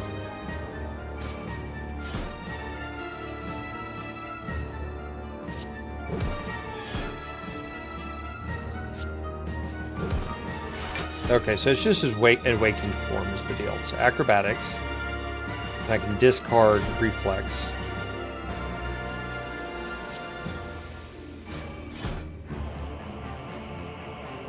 Alright, I'm going to go ahead and just nail him wherever I can. I'm going to prepare to get rid of this strike.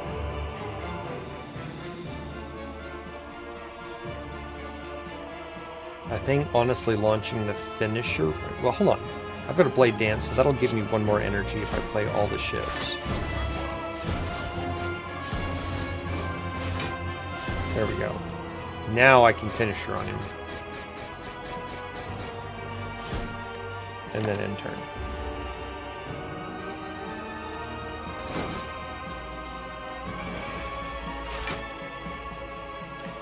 Alright.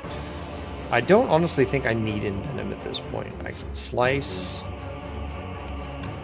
What do I have in my draw pile? Do I have something really, really strong?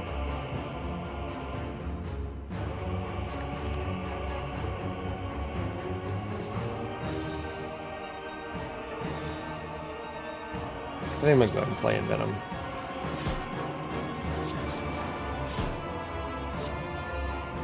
No attacks in my draw pile, which is a problem because now that means I can't do anything. But I have the ice cream, right? That energy is now conserved, so I'm going to get 2 more energy for next turn. Alright, so first and foremost, let's get Phantasmal Killer out there. Let's get Adrenaline. Blade Dance. I mean, I should be able to take this guy down on this one. Mostly because, I mean, I can play the defense just to keep myself a little bit safe.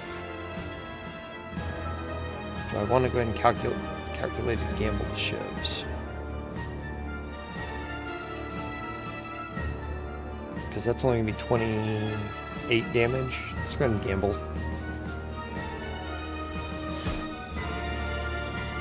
That's a good place for Fletchet. Blade Dance.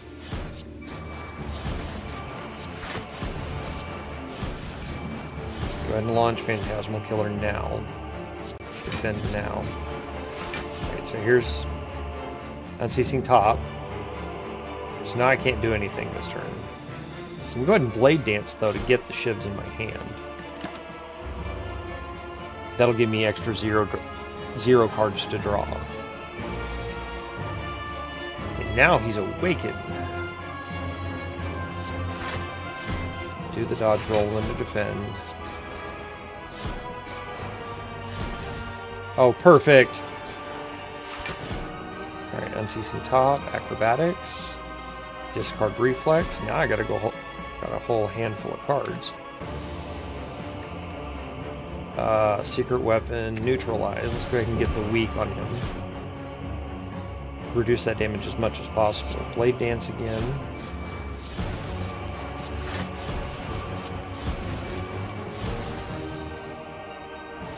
Another shiv. I'm going to... I'll do the Survivor and get rid of Defend. That way I'm only taking 2 damage. Although I think it's only blocked because of the head buffer. But now I've got double damage. Prepared. I get rid of Tenacious, not doing me any good. Strike, Slice, Shiv, and a defense. Top, Quick Slash and a draw. Another Shiv. Alright, so he's toast now. Fletchets does no damage. Shiv takes care of it. That's a 1 run. Not bad for a first one with Silence. Thump, thump, thump. A deep pulsing dread can be felt throughout the room. Is this the heart of the Spire, the source of the evil? Prepare your daggers. You deal 888 damage. The heart squirms and bleeds, but it ultimately still pounding. Are your mightiest attacks not enough? You ask yourself, have I been here before? You felt that you have dealt a total of 888 damage to the heart. The heart pulses louder and louder as your consciousness fades. End of run. So, like I was saying earlier in the run, when it comes to unlocks. So with that, I did 888 damage, right? So I got all of these points for all these scores that I did. So all the combos, the perfects, played 20 cards in a single turn. I did that 25 times. Or I guess rather that's an achievement per run. So you have to keep earning these points to unlock new things each and every time. So now I have Bane, Catalyst, Corpse Explosion. These are the ones that, especially with poison builds, kind of unlock the true trick to poison builds. So the more you play through these characters, the more you unlock. It is very much a game you want to play over and over and over again. We have hit about an hour and 30 in. I am not done. I know we are rolling credits here. But I'm going to take a quick break. I need to step down the hall, go refill my water, and use the bathroom. I'm going to toss you over to our Champion Child video. It is Connor. Connor is one of the kids that I do what I do for Extra Life up here, okay? It is because of the funds that have been raised through Extra Life and Children's Miracle Network that Connor didn't have to leave Oklahoma City to get the treatments he needed. So I'm going to toss you over to the video, kind of telling his story and what else is going on there. I will be back in about 6 minutes. And then we will do another run before we get out of here for the day. So I will see you guys here in just a second. At 18 weeks, the ultrasound ended with the words, I have to go get the doctor. He was, like in a little incubator and had like tons of cords and tubes. Like, well, there's something wrong. And I mean, we had no idea. Part of the thrill of baseball. He always keeps his eye on the ball. pitch. It's a hit. Connor was born at 36 weeks at OU Children's Hospital. I don't think I've ever seen so many people in a delivery room. It was just crazy, like how many different doctors and nurses and different people were in that room assisting him. Within 2 days, he had his first surgery. And they had to go in and basically kind of sew him back together. And then when he was 5 days old, he had to have a surgery to put a shunt in because he had fluid buildup in his brain. So I am actually a registered nurse. And so even having a nursing background, there was a lot of terminology and a lot of things I knew, but it's a little different when it's your own kid. There's a lot of things that hit differently. Our daughter at that time, Lily, was 5, so it's a big adjustment for her too. Like, a lot of attention was shifted to Connor too. I kind of started out looking for other families that maybe were sharing this medically complex life, or even other spina bifida families. And we actually were connected to another family. Their son had spina bifida, and he was actually the same age as our daughter. So they, in turn, actually kind of referred us to CHF. We first kind of got acquainted with the organization through their dance marathons. Through that, we then just kind of met some other families through that. So that's a big part of our village, I would say, is like CHF and other organizations that families like share that common bond. There's orthopedic issues, there's like kidney and bladder issues, there's mobility issues. CHF helps to provide funding and resources to be able to have all those doctors and resources available and locally. Some of the doctors that Connor uses, if we had to switch neurosurgeons all the time, it's extra anxiety that it puts on our family because, you know, we've used one neurosurgeon, and there's some kids that have specialties that Oklahoma doesn't provide, you know, that they do have to go out of state. If his shunt quits working, he gets sick really fast, and it's very dangerous. So just to have the hospital that close, or, you know, an ambulance that can get to our house and then get to a hospital quickly is very important for us. I always knew growing up, you know, I wanted to be a dad. You know, I played sports. I wasn't very athletic, but I enjoyed sports. And so I played them anyways. There's this, you know, program that we go to that allows me to be in a wheelchair with him and to be able to like play sports with him. And he, you know, and I'm in the wheelchair too, which, you know, he gets kind of excited about that dad's in a wheelchair. And so we'll play tennis, or we'll throw a football, or I think one time we did basketball in them. And then just having to do it differently, it's awesome. Even though my brother has a lot of medical issues, like he's not much different than any other sibling. Like, we still fight, we still get to laugh. He tries to beat me at video games. Like, he's just like any other sibling. Having a brother with special needs, you grow up in a little bit of a different perspective, seeing those challenges and those things that he goes through that not a lot of typical like kids go through. And so I think that that's kind of like, he's had such a big influence and impact on me and who I am as a person. I've always known since I was a young age that like I want to do something that like helps people. Like I'm like my mom, I love to help people, and I'm a natural caregiver. So I think that being around him and like seeing him and how strong he is, like it's made me want to do something that I can do to help give back to him and kids like him. I've actually invited some other families to this organization just because of what it's meant to our family, and having them participate in some of the family events and stuff like that, just to let them know as well, like the same things that we have experienced and that we feel. And, you know, sometimes that even, you know, goes even further. And that reach that this organization has just then goes even further. And I think that's important.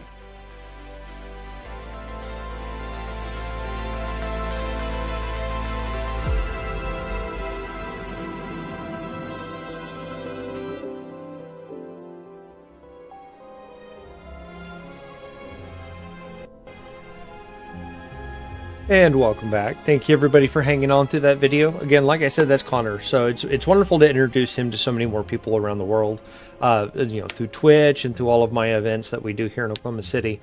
It's because of people like you that donate to Extra Life, donate to your local Children's Miracle Network. Whether it be through any of our corporate partners like Walmart, 7-Eleven, Love's, Ace Hardware, anywhere you see that red and yellow balloon. Donating to those causes is what makes sure kids like Connor get a fighting chance. So again, thank you if you ever have. If you're interested in supporting causes like Extra Life, scan the QR code over there. Check out the Extra Life link over there. If you're off the Twitch desktop, check out, there should be a little Extra Life widget just below the stream. Scroll down there. We have incentives that, for instance, the Dixford, which you'll still see pinned in the chat over there, you can get free drops over there through that one that I'm giving y'all for fun to play with that put overlays on my screen. But we also have, donation incentives that use those similar overlays. So that way when you donate, you're getting something and you get to mess with my stream at the same thing, or during the same time. So again, thank you everybody for hanging out. It is never required to donate to be here, but we do appreciate you. Do appreciate it if you do. As you can see, we've been doing pretty well over there. We got $587 that we've done so far this year, and we're hoping to do a lot more. So without further ado, let's go ahead and jump into our next run. We're going to go back to the Ironclad, which is our warrior type. Make sure I shut my door again, because I'm noisy. So much in the way that Silence was either poison or card draw or many rapid attacks, the warrior's brute force. It is more, attack and defense. It is strength building. It is weakening your opponent. So it's messing with stuff that way. So it's a little bit different play style. So choose a free card, choose a random common relic, lose 8 max HP, choose a rare colorless card, lose starting relic, obtain a random boss relic. So for this one, Burning Blood, heal 6. I kind of like that one, especially for the entry one. So I'm going to do common relic. While your HP is at or below 50%, you have 3 additional strength. Not bad, because I end up down there pretty often with this character. So depending on the cards I get, I may want to challenge an elite, but I don't. How do I want to do this one? Let's go this way. So for this one's, for instance, you've got like Bash, which is deal damage and apply to vulnerable. So vulnerable means they take 50% extra damage on any further attacks while they have that debuff. So for instance, I do that one, gets this little setup, so now instead of my strike doing 6 damage, it's going to do 9. But again, my big problem with the Ironclad, and it's really hard to get him started in my opinion, a lot of those cards are really expensive, or you are expected to take damage because you have this intrinsic healing relic up here. So I can use the defense up there and take the 1 damage, it's not a big deal, and then we can toss that 9 damage back over to him, and I'm going to heal 6 at the end of this battle.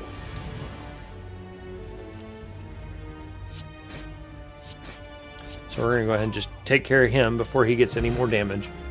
And then, like I said, I heal 6, so I'm back up to 80 now. So choose a card. Fire Breathing, whenever you draw a status or curse card. So those are those unplayable cards that you get. So, stuff like it's just an unplayable card, or whenever you draw it, it deals damage to the number of cards in your hand, or like the burns and stuff like that. Whenever you draw those status effect cards, I can continuously do damage every time I draw one of those cards. So I kind of like that card. True Grit, I'm not a big fan of this one. It is great for paring down your deck, but my problem is the randomness. If I got to pick a card to exhaust, I'd take it. And then Headbutt is great if you're trying to cycle through stuff you've played. Like when you just shuffle your deck, you drop you play a card, you drop a Headbutt, that card you'd put goes right back onto the top of your draw pile, you get to redraw it. So I'm going to go ahead and take Fire Breathing because I think it's a nice starting ability. I don't have anything that triggers it yet, but it's nice to have.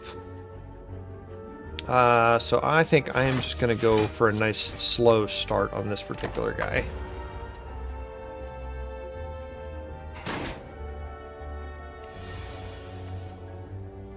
So now I can toss like 1 defense on that and then do a little bit more damage to him. Because like I said, as long as I end up with only 6 underneath, I'm going to heal back up to full. So now I can go ahead and bash that one, and now we've got some vulnerability. So now he gets strength and defense, which is a problem because now he's going to do a lot more damage.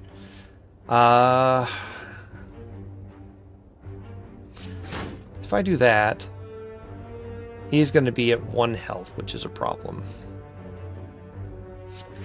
So I'm just going to go ahead and do the defense. I hate losing the vulnerability, but I needed 1 more damage. See, now I can just get aggressive with it. Do that, do that. I mean, there's no sense in me playing the block. It's not going to do me any good. So now he's going to gain another strength and another 6 shield. But I only have to do 9 total damage to him, so just bash, bam. No problem at all. Back to full health. So, Seeing Red, gain 2 health or 2 energy and exhaust. It's actually a really cool skill for him, so essentially it's a net gain of 1. And then the other one, gain 5 block, deal 5 damage. That one would be better if it did it to all enemies, in my personal opinion. And then Blood for Blood, you have to have the energy regen for it. It's a great later game card, but it costs 1 less for each time you lose HP this combat. And then, so you deal 18 damage. So eventually, depending on how many times you've been bonked, will be free. But I hate getting it this early. I'm going to go ahead and take Seeing Red. Because I'm pretty sure when you upgrade that one, it turns into 0 cost, so you get 2 energy. Alright, see a banana, a donut, and a box. So, heal 26, max HP, or become Cursed Regret. So, this one, I don't like Regret. I want the Relic. And Regret does trigger my fire breathing, but it's the losing HP equal to the number of cards in your hand. So whenever you draw it, even if like on a full hand, you're losing 5 health. So I think on this one, you know what? Let's go for it. Let's go ahead and take it. Which one did I get? Fun pickup, raise max HP by 10. So it was okay. I don't know if I have enough to challenge the elites, if I'm being honest. With Ironclad, you need to get really good starting cards.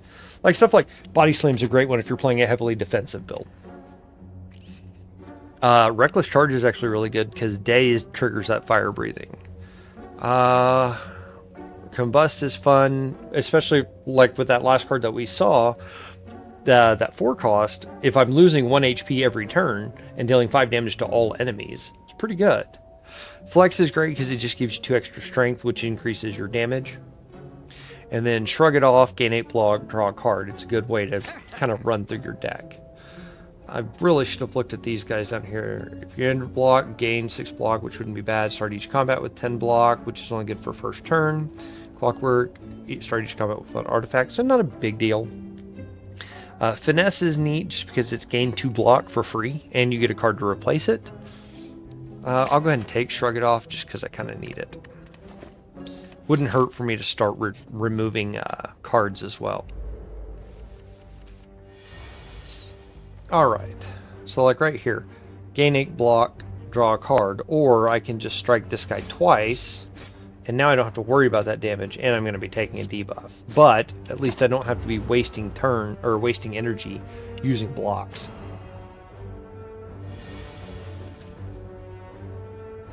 Okay, so like with this one, I can Seeing Red, so I gain the extra turn. I get to essentially play Fire Breathing for free. I get 2 defenses and a strike. Piece of cake.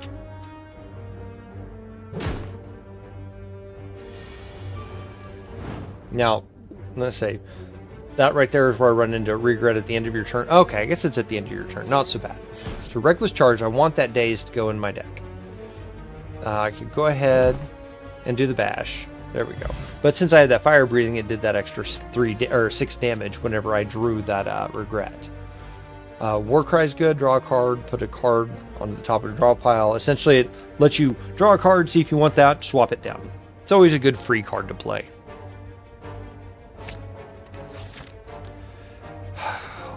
Let's look at my deck real quick. So I've got Bash, Reckless Charge. I just don't have enough faith to be able to, especially since it's 2 elites back to back like that. I think I'm going to pass on it, even though the relics would be nice to have. So on the trick to these, because I know when we did our first run, they've got curl up. So that means whenever they take attack damage, they gain block. Once per combat. So it's really good to hit each one of them once, let that armor fall off at the end of the turn, and then go. So I can Reckless Charge over here, right? And then toss my defenses, and then go ahead and trigger this block as well. And so now I'm going to take 1 damage, no big deal. But those guys don't get that block anymore. And then this guy's a weaker one, it's only 3 block, it's a lot easier to overcome.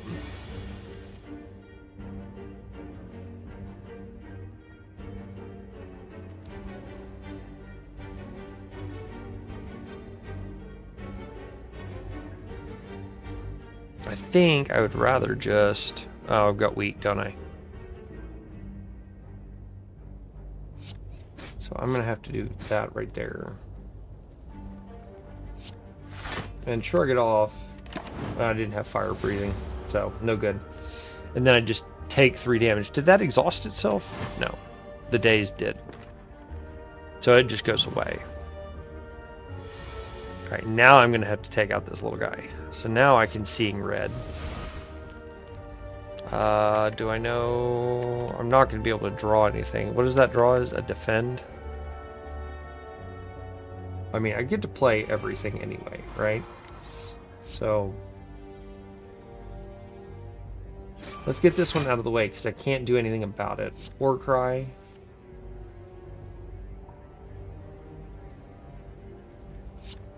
And I want the defend because I would rather have the protection. I'm still going to take an additional 9. But luckily I have the heal over time, and if I have a better shot at the other the other ones I'm going to be dealing with down the road, it's not going to be a big deal.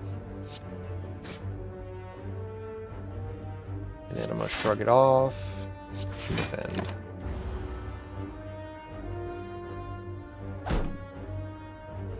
Now, Ironclad is definitely not as flashy as Silence is. That's for sure. Clash is only good if every card is an attack. Deal 6 damage, add a copy of this card in your discard pile. This one is great if you have a card draw engine, and unfortunately Ironclad doesn't get a lot of good card draw. Like if you get, Unceasing Top, this is a great card to get, but this early, not so much. Gain 2 vulnerable. Do I want to take more damage and get an energy? I'll take it, I just don't have to play it.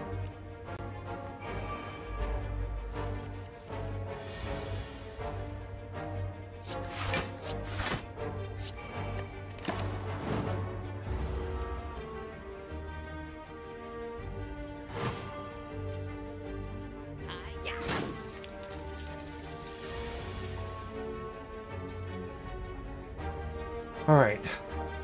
Do I want the extra energy? Shrug it off. Let's see what we get. So I can seeing red. I just don't see the point of doing Berserk right now, because yes, I gain the extra energy, but like this turn, not a great turn to play it. But I can pitch it off like that.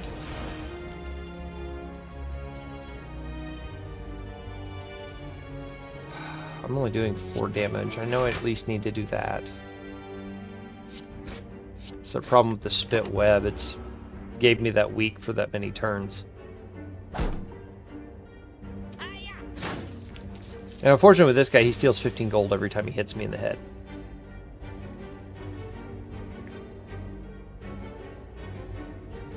So this turn I can play Berserk, and I don't feel like it's a bad deal. Now, I don't get the energy until the following turns. But with what I have here, I think I'm okay with it.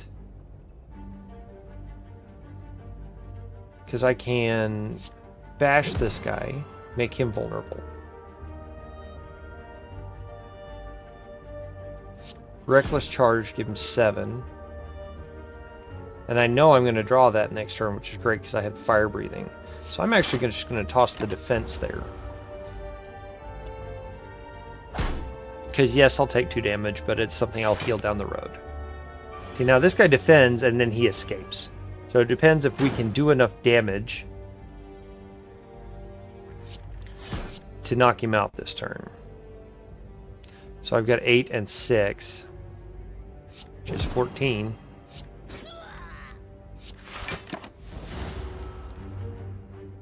And since we killed him, we're going to get part of our money that was stolen back.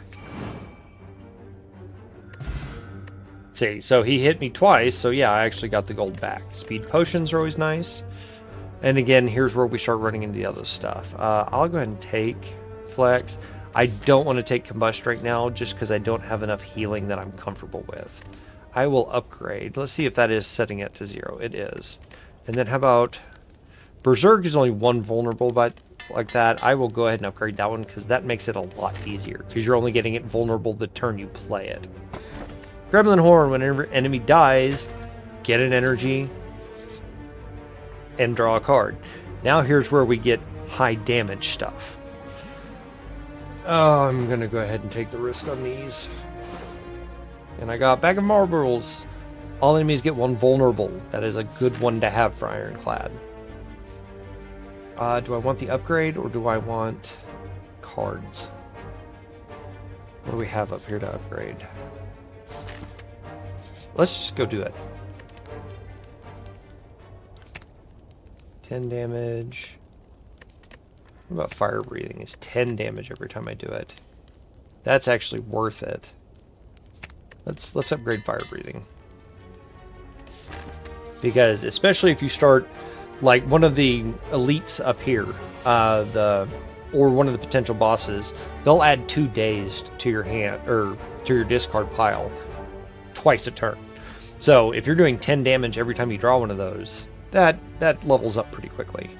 I can War Cry, see it's going to be a defend either way. Shrug it off. I should have shrugged it off earlier because then I would have drawn it. So this guy's a splitter. Every time you get him to half health, he splits. So that's weak. I gain less block per run. So since he's going to end up splitting, let's go ahead and do Berserk. And get the fire breathing. I mean, I need to just get stuff out of my hand.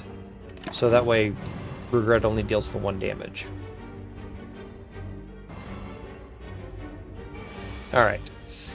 Now, once I get him down below half health, he is going to split. And you'll see him change to a little question mark. Just like that.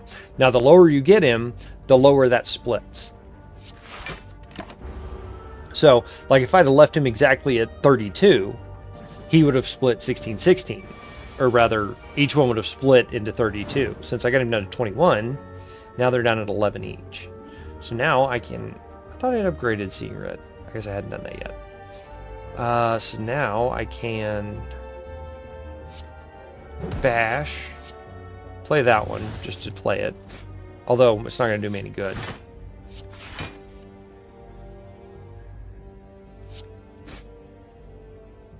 What is causing me to draw? Oh, Gremlin Horn. Because an enemy died. I've got to remember I have Gremlin Horn. I'm going to forget that over and over and over. So I drew the Regret. It did 10 damage. He goes away. Skill Potion. 1 of 3 random skill cards to my hand. Cost 0. Searing Blow can be upgraded any number of times. Does 12 damage. So that's that really heavy attack I'm talking about. If you can hit that, they go down. It's awesome. How many strikes do I have so far? I've got the 5 strikes here. And that's it. So it would be 16 damage for 2. Which isn't bad. But like the more of these strikes you get, the stronger this card is. My only real concern is it costs 2. But since I have a lot more energy generation over here, I'm not as worried. So we are going to upgrade again. So it's 3 per. I'd rather go ahead. That flex to 4 strength is actually pretty nice. I'm going to do that. The Seeing Red being unupgraded isn't a bad thing right now. It's just not as strong as it could be.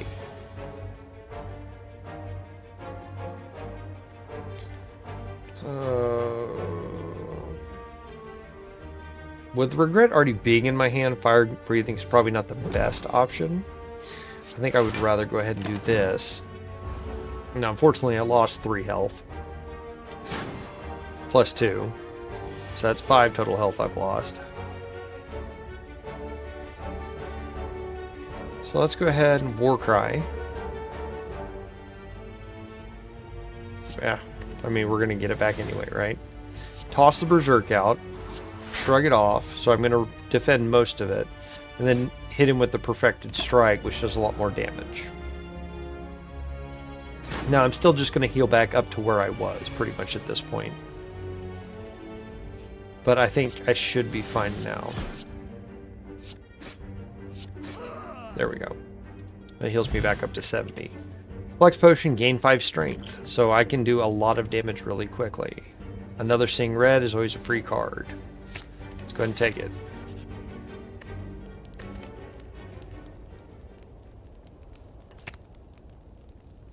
Warcry being upgraded is pretty nice. Shrug Off is actually pretty nice.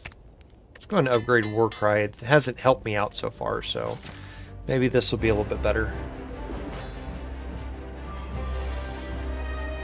Alright, so remember the gray slime from earlier? This is the same thing, but a little bigger. So let's go ahead and shrug it off, because I've got the 2 strikes anyway, so it's not like it's going to change what I'm going to do. Goop Spray. So here's where that fire breathing is going to come in handy. Whenever I get fire breathing, cast it, period. You're not... Oh, you're summoning this early.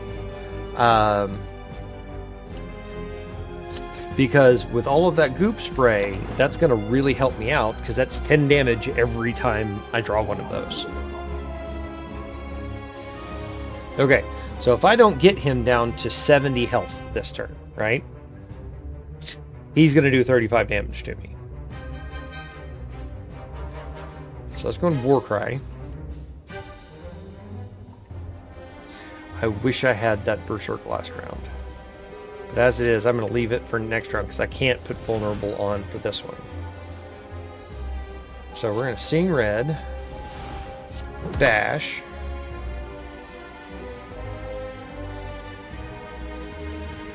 I need to at least put some kind of defense on there.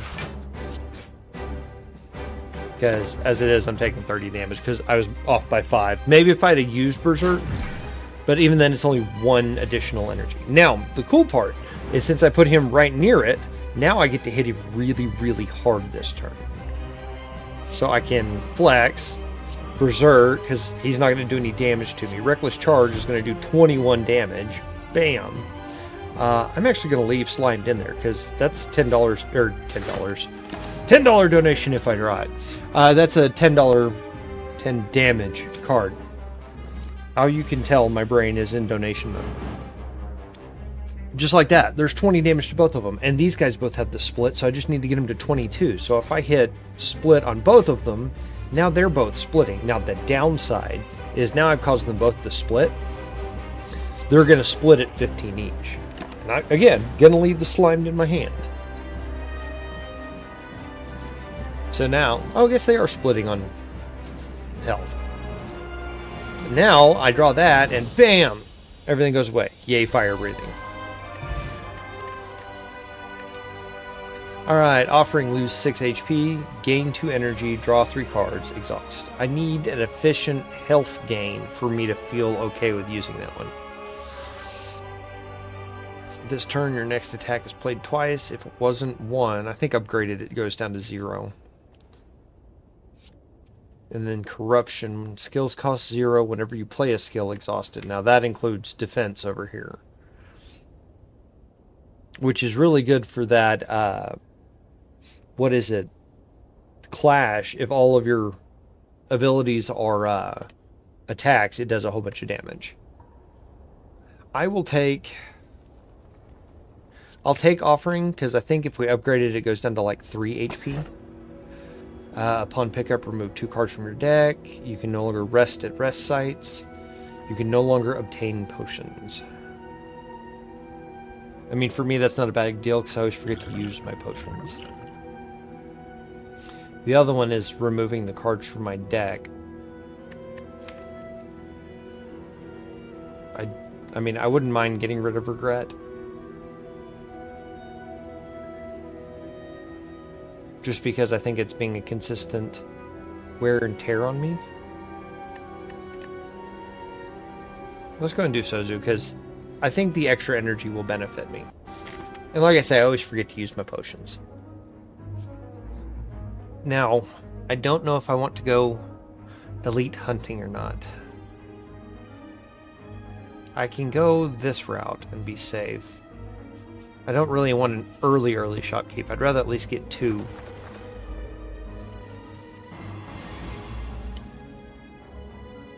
Alright. I wish Seeing Red gave me a card draw.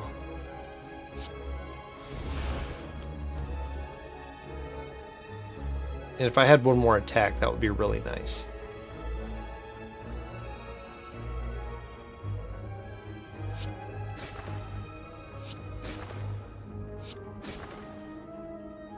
Now with Flight, he gets stunned. I don't have to take that one. And I don't have anything that's going to give me a card draw, so there's no sense in spending that because it exhausts, so I won't get it back.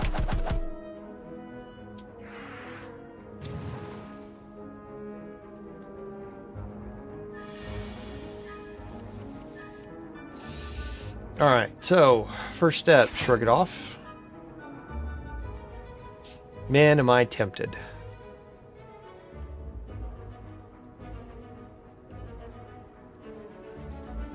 This is the wrong turn to use it, but I am tempted.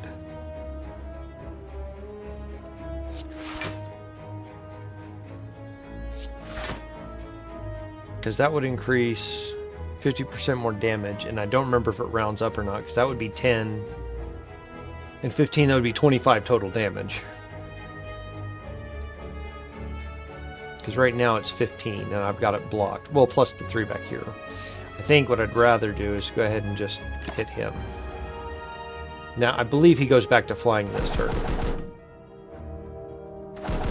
What I'd give for some thorns, man, that would be real nice. But as it was, I didn't lose anything. Now he goes back to flying. So here is where I can flex, so I get the extra strength.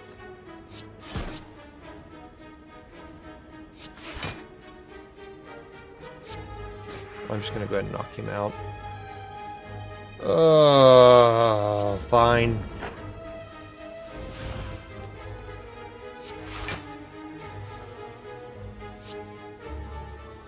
I'm going to need to bash this guy because he's going to end up doing strength. And I'm going to need to hit him because he should be a 2x5 this round. And he'll go back to doing bump that way. Seeing Red, War Cry, get rid of Fire Breathing, put it back. I can hit him 3 times, so I'm not going to worry about it. I will bash him again, strike, strike. He'll go down, so that way he's not hitting me this turn. Man, this fight was so much easier with silence.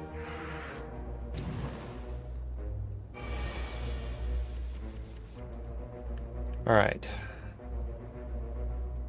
You can shrug it off.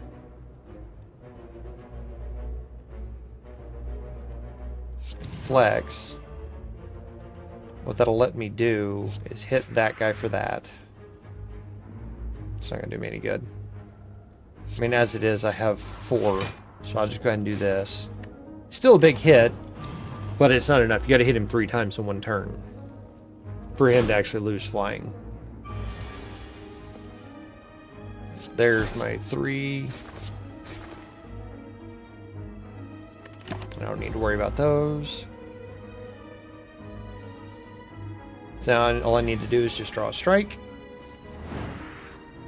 Or the Firing Breathing will take care of it. The Sozu automatically drinks the potion. Pommel Strike counts, and that's a card draw, so I will take it. It counts towards that Perfected Strike ability. It just has to have Strike in the card name. Okay, so Flex off the top. Seeing Red, let's go. Pommel Strike. Strike. Strike. Strike. That's what it's supposed to feel like. Now, I'm still going to take a bunch of damage, unfortunately, but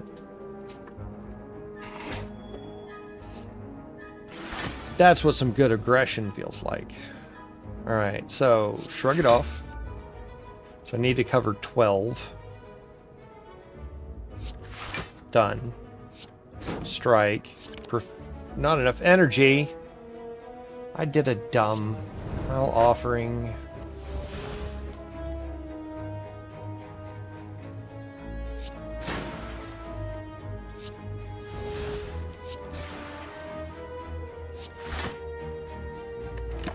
Since it's a multi-hit, I don't want to do the weakness because that's going to end up going over. Although I think it would end up exactly at 18. Better safe than sorry. Warcry. We put regret back because we're getting that done. And I don't want to take damage. Sozu takes the potion. I don't think I'm going to take any of these. Merchant! What haveth thee? Well, that's not going to do me any good with Sozu. Whenever you enter a shop, heal 15. That's pretty handy. And then the toolbox is pretty handy. Okay. Rage is pretty decent. Because that's a freebie that gives me block every time I attack. And that's one of my biggest weaknesses.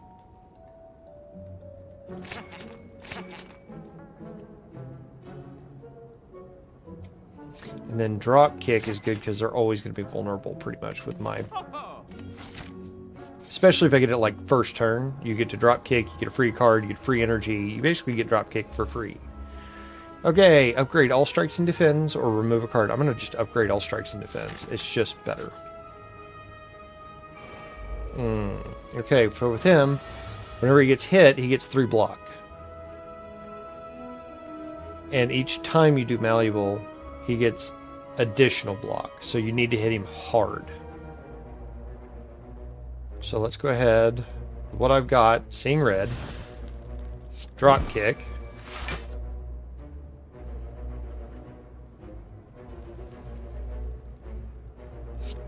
bash. I mean, I need to get the defend out and then do that. I'm still gonna take. Use your potions, man. And dexterity increases block value. Skill potion is the skills, so that's cool. Flex potion is the strength, if that I just need to beat him. So berserk I can toss off here.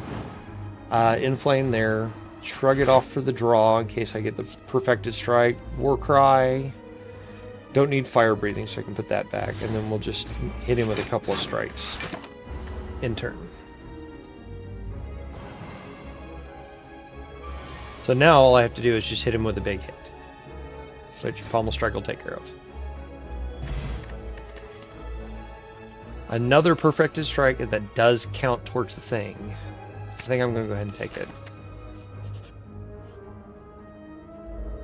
Okay. So this is a fun little quirk. If you ever kill the healer before you kill this guy, he gets mad. Or they get mad. I mean, look at those little eyelashes. So, we are going to immediately drop kick the Mystic. Because, again, the healing is a huge pain. Oh! That was dumb. Honestly, I have the 4. But am I willing to take the additional damage for berserking? Because that's going to come in with an additional 50%, so that's going to be 12 total damage. And I don't have a block.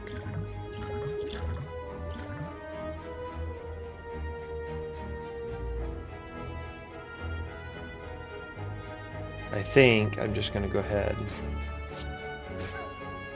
and knock that out. Oh, now I get rage. Well, now I can play berserk. It's not a big deal. Rage doesn't exhaust, right? Okay, good. Well, don't get mad for taking out the healer anymore. Do the defend. Do the perfected strike. I've just got enough to burn it all out, and then we just go from there. Take 4 damage. I really do need some form of consistent heal or regen ability. Would be really nice. Toss the Inflame. I don't think I really needed to see Inflame. Yeah. There we go. 4 damage there.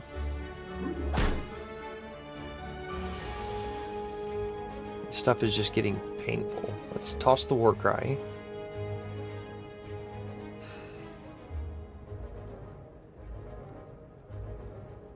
I'll get rid of one of the defends. Because I can Seeing Red, shrug it off, see what I draw. Dash, strike, and he's toast anyway. Another perfected strike. Metallicize would be really handy for me right now, just because it's the additional block I'm missing. Let's go over here and see what kind of event we get. Cryptic writings. Okay, this one typically ends up in a curse, which is okay with me for fire breathing. You have a general feeling of malaise. Okay, take some damage. I think you lose 6. Obtain the book. Yep, let's just go for it. Enchiridion. Beginning of each card, add a random power card to that hand. It costs 0. I forgot they have the Enchiridion in this one. Okay, do I want to go the rest route? I don't have a force to do anything. Let's go ahead and do the rest route and rest. Get most of our health back. Because at least with the treasure chest we have a shot at getting a decent one. Elite enemies have 25% less EX or health, which is not a bad deal. I think I can go ahead and smith on this one. Drop kick is just 8. It's just damage increase, damage increase. Rage I think I might do. 10 and 2. Offering, oh, okay, so it's just 5 cards. I might end up getting rid of that. Let's do Pommel Strike. So that way I get the better choice of cards. Alright, so with the 25% reduction, do we want to go for the Elite? Let's have some fun.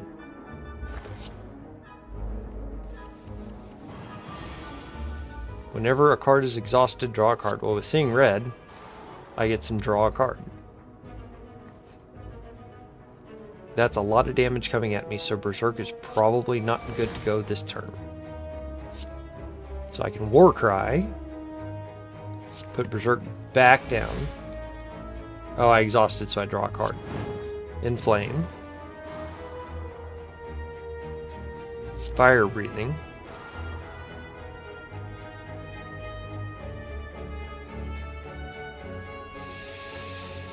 Defend.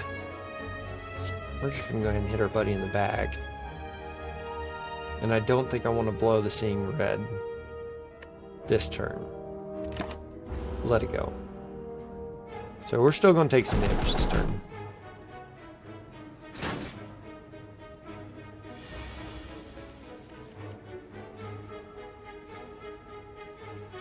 Alright, well Rage isn't a bad one to have, because that'll protect me from this guy. Wait, I don't have... Let's hit the vulnerable first.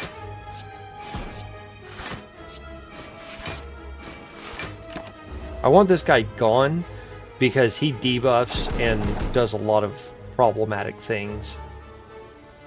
I wanted to kill him before I got Hex on me. Although it doesn't necessarily hurt me. Flex. I can go ahead and Perfected Strike and just get that gone. Pommel Strike. Shrug it off to protect me from hurt. And there's my last 10 damage. There we go. Exhaust all non-attack cards. Gain 7 block for each exhaust. Uppercut. Twin Strike. I think I can actually handle some stronger or higher costs, considering I had the Seeing Red and everything. You give me Combust. Oh, 1 HP, 5 damage to all enemies. You know, it's good for me this turn. I will take it because I kind of need it. I'm going to go ahead and Pommel Strike our buddy back here. And Flex. Reckless Charge.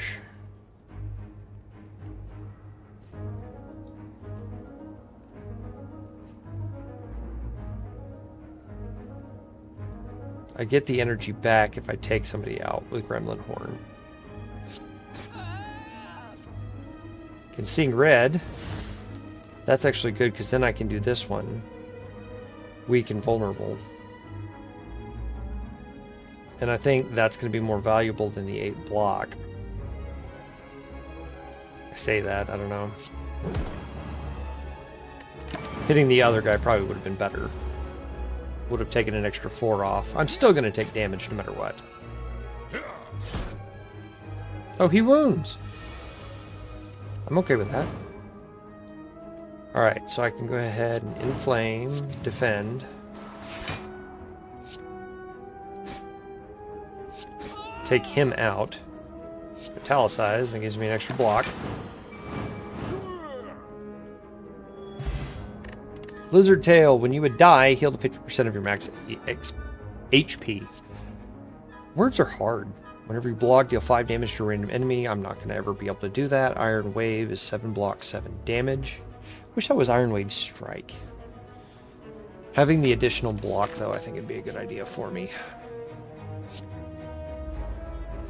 Start of your turn, lose 1 HP, and draw 1 card. Honestly, I think I need to try and break down what I've got going here. Let's Warcry. Let's get rid of Regret on this one. I've got too many cards in my hand. Bash. Strike. Defend.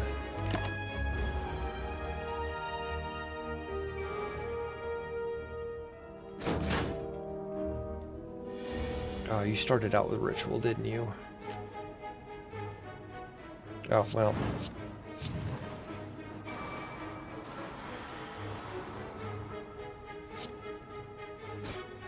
Honestly, I need to take that Cultist out first. I mean, Hex is okay, because I've got Fire Breathing on. Bring on the Dazed.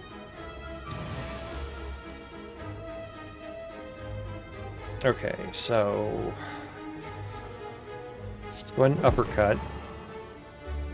Reckless Charge. Strike, so he's toast now. Nobody's attacking me, I can go ahead and do that. Shrug it off to see what I get to draw. Drop Kick gives me an energy back. Darn. I'd rather have the Dazed, because that's, you know, 10 extra damage.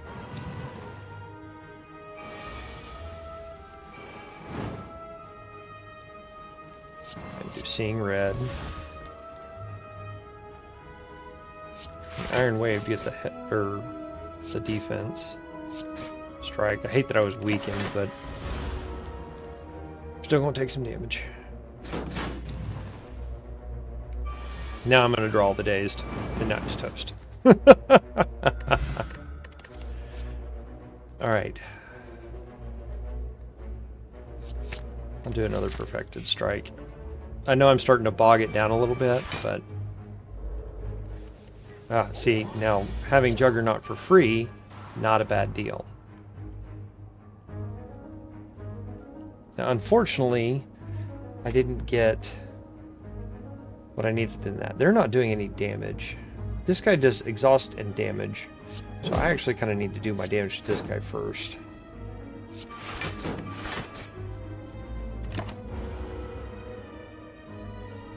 Juggernaut is fun if you're doing a block-based deck, like Thorn and Block. Alright, so... first off, Inflame. Get the Strength. And go ahead and shrug it off, because I need it. Excuse me, 26 damage. I'm not going to be able to get a kill. Well, 12 and 11 is 13, or 23 damage. And... verse 26. And nothing is vulnerable. I could Uppercut for 15 and add the vulnerable. I think I'm going to go ahead and Pummel Strike and see what comes up. There we go. Now I'm Seeing Red. Reckless Charge.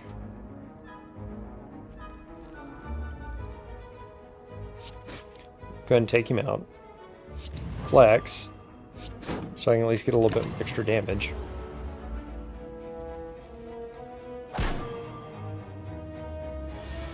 Ten times 2. Yeah, let's go ahead and toss the Berserk in there. They're going to be great. Bash. Perfected Strike. I mean, it's really all I can do. I'm just going to take a bunch of damage. Unfortunately.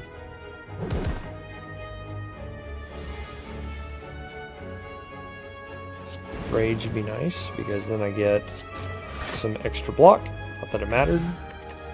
Sozu takes the potion. Perfected strike again. I'm gonna have to rest. I mean, otherwise I'm not getting past this boss.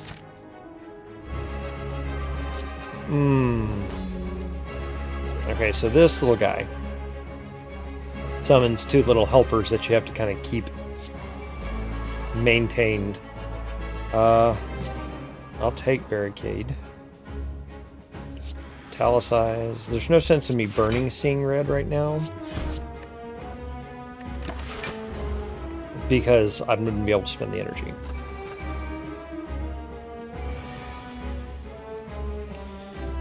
Alright, so for this one though,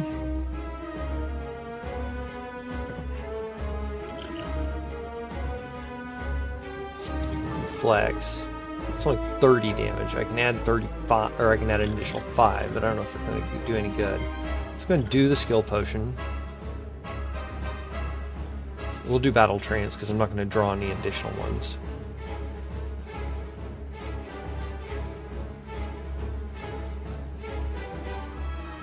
I say that and Warcry shows up. So I just need to make sure I have 14 covered. There's no sense in me playing any of the other ones. So let's go ahead and get 30. Let's get this guy gone.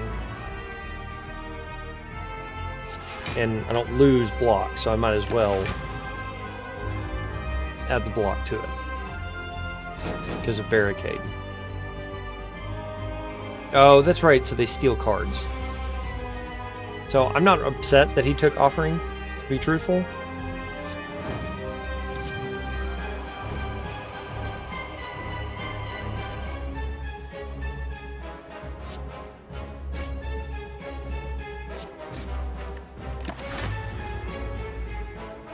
So he's gonna buff, which I think he gets, yeah, a butt ton of strength. And he does multiple attacks, which becomes problematic. We got Rage. Okay. Rage is a good one to get. Let's go ahead and Pommel Strike. Need to get rid of this orb. I can bat. I shouldn't have done that. I should have done it for the little guy. Strikes 12.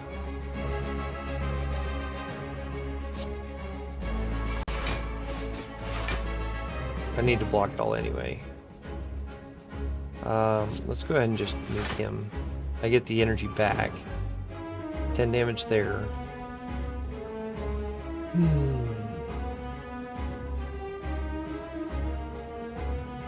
I mean, if I'm gonna play it, now's the turn to play it.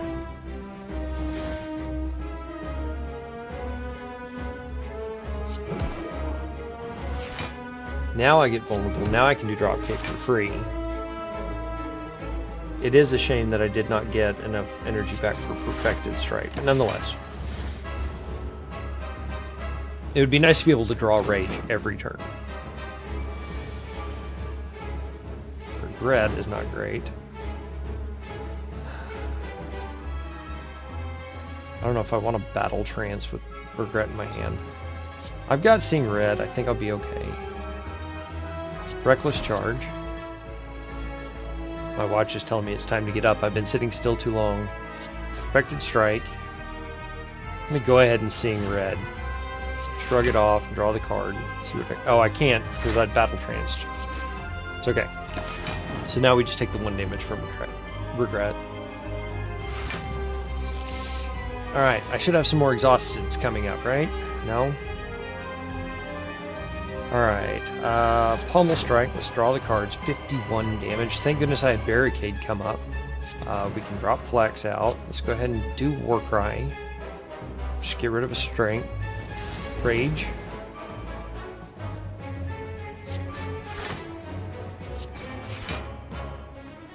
I'm actually going to block that, aren't I? Oh my goodness, I'm going to block that attack. I don't think I've ever blocked a Hyper Beam before. And now I can just bash, drop kick for free, strike, strike. There it is. All right. Fiend Fire, exhaust your hand. Deal 7 damage for each card exhausted. Exhaust. It's fun, but I don't think it's worth it. I'm going to skip all those. Alright, start of your turn, draw 2 additional cards. Start each combat confused. So confused, all of your, all your cards randomize their cost every time. Replaces Blurring Blood, heal 12, which I think I might want to take. Gain 1 of the turn, all enemies start with 1 combat strength. Let's go ahead and just upgrade the blood, because I need the extra health. Especially with as many sacrifice cards as I have ended up picking up. I think going this route for the shop is probably for best. Free metallicize, there's nothing wrong with that. So free there. I can go ahead and drop kick our buddy back here. Do I want to add an extra 6 damage? Let's war cry and see what I can get. Let's put Berserk back. Reckless charge again, trying to keep my damage even. I don't have barricade, but I'm gonna play it anyway. Oh, I need to anyway, because at least I'm getting 6 shield per turn. I should have probably done more damage to those guys since they were defending. 16. Alright, well, first and foremost, that's a problem. A perfected strike. We're gonna go ahead and do the offering. Seeing red, shrug it off. Get rid of that guy. Gives me the energy. I can go ahead and berserk. I'm losing 2 damage. Oh, metallicize. So that way I'm not doing any damage. Now he comes back in 2 turns, but that's okay because it got rid of a bunch of damage. So we can pommel strike this guy. I can inflame. I can seeing red. Now I should be able to do... Let's get these guys real low. And we're going to take a little damage. Probably would have been better to nuke one, but I wanted to see what this guy comes back with first. I don't remember if they come back at full or half. Okay. So that's well within a single perfected strike. I might, since I have uppercut, get rid of bash next time I get the chance. I'm going to toss out fire breathing. We can get rid of that.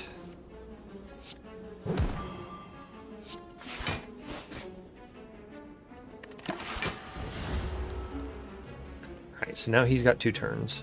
Now I should be able to do 7. Well, I say that. I think I can be okay. We'll rage. Let's pommel strike just to see where we're at. I think that should kill both of them anyway. Perfect. I want 11 to all enemies is pretty good. Especially since I'm getting later on and I need to be able to get to all of it. Fight a boss from Act 1. Upgrade all cards. You can no longer heal, which is not allowed. What does normality do? While in hand, you cannot play more than 3 cards this turn. It's not bad with fire breathing.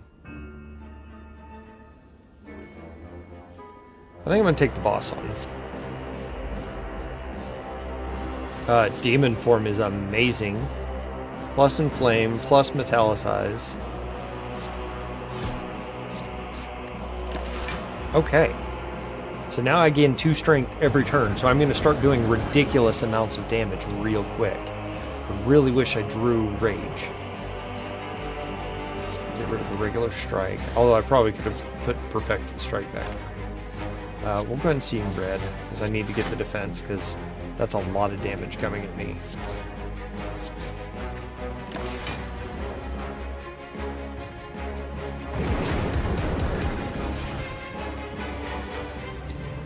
Alright. Now, shrug it off to see what we draw. With the defense I have, I can go ahead and berserk this turn.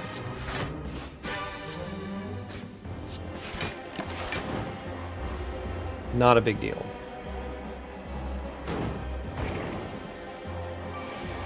him adding burn to me just makes me stronger. Drop flat, or flex, hit bash, hit perfected strike, toss the defend. I'm not going to use offering. I'm already lost a lot of health and I need to regen it. And all I need is just two, is it perfected strikes? Drop kick gives me a free turn. I should have at least tossed rage out first. Pommel strike does the damage.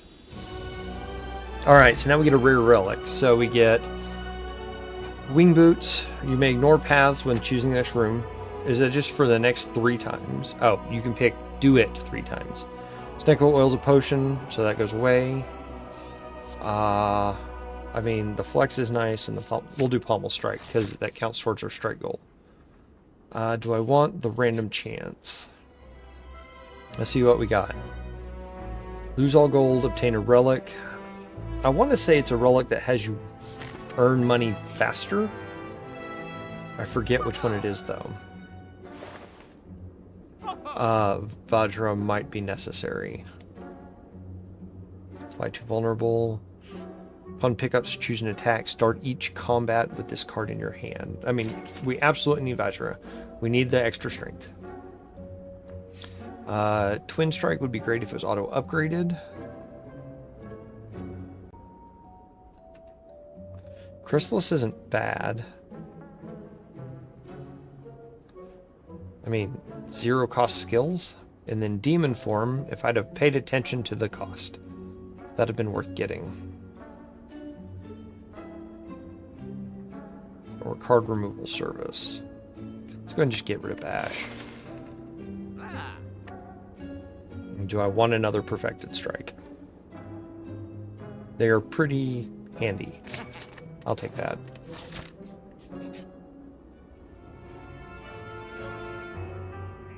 Loose brick within a pillar that catches your eye. Folded note and card reads the heart awaits. Receive Iron Wave and store a card. Nope. I will leave. I'm not going to take that card. Do I want to challenge the elite? No matter what, I have to challenge an elite. I think I might skip it because what I can do is rest here. I gotta remember I can skip. Dark Embrace isn't bad, we just go ahead and take that one. Warcry. Get rid of Offering. I mean, I'm drawing it anyway, but nonetheless. Uppercut our Explosion Boy here. Reckless Charge. Get rid of him. Draw a card. I honestly don't think I need to use the Seeing Red.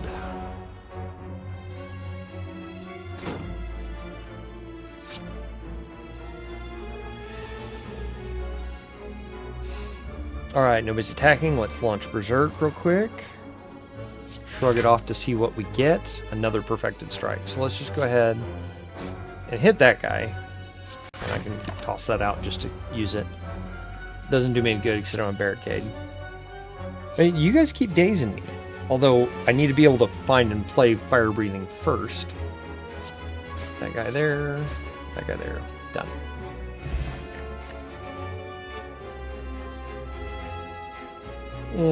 Whirlwind's not worth it. We're just going to skip that one. Now we can upgrade a card.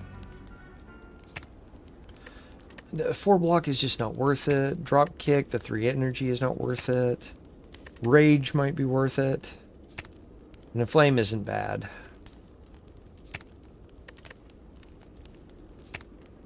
I mean, that's not bad because I've got, what, 5 strikes? 5, 6, 7, 8, 9, 10.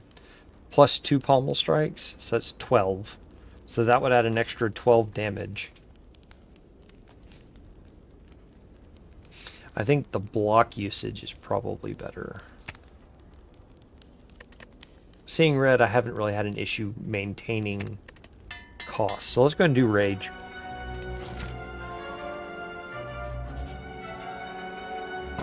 Darkstone Parry App. Whenever you obtain a curse, increase your max HP. Perfect. Do I want to skip the elite? Or do I want to jump into a different path? Because I think if I jump to this guy... Okay, let's see what we got here.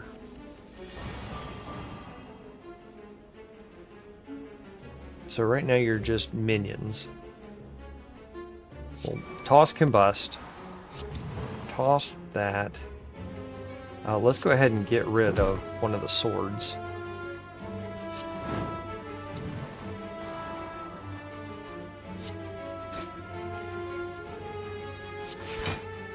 There's no sense in using Seeing Red because I'm, you know, my limit here.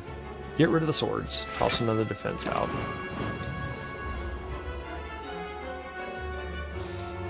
So now you can... Okay, so she would have just summoned an extra sword. 30 damage! Well, metallicize, shrug it off. Reckless charge. Iron Wave. Let's go ahead and start breaking her down a little bit. And I'm not going to use Berserk. Sorry. I'm going to take a lot of damage this hit. Okay, so you wound on hit. What? Okay, go away. Just go away. Seeing Red for the extra one. Then I can Perfected Strike and get at least an extra strike out of it.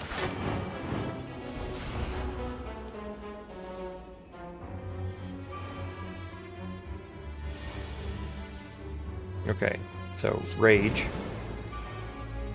Cleave. Uppercut and be done with it, because it's minion fight. Juju Bracelet! Normal enemy combatants are no longer accounted in... Okay, cool, so that gets rid of random encounters and question mark rooms. Pummel's fun if you have strength. Ghostly armor. No, we're just going to skip all that.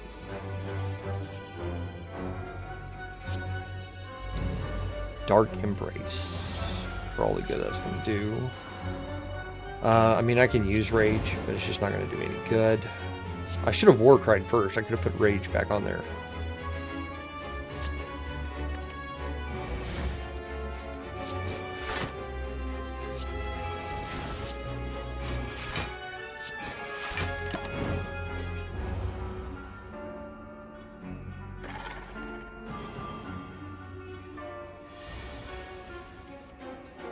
I never started my Facebook stream, did I? Oh, yeah, I did. Okay, so you guys were out there. I was sitting here wondering if I ever did that or not. Good thing to do almost 3 hours into the run, right? Okay, so this is just going to be Metallicize, Fire Breathing, Inflame, Defend, Reckless Charge. That's just a whole hand there. But now I've got Fire Breathing. Let's just get dazed. Bam, free 10 damage. Uppercut. Shrug it off to see if I get anything worth the dang. So I got that card draw because the dazed, whenever they're in my hand at the end of the turn, they exhaust out. I always get Berserk on big damage turns. Before you do that, Flex. Pommel Strike. I don't know if I'm going to be able to do enough damage to take him down. So I can at least defend. Do the Seeing Red. Just another Perfected Strike. Alright. Honestly, I think I'm going to go for the gamble. Drop Kick, I get a free card. Pommel Strike, more cards. Toss another defense.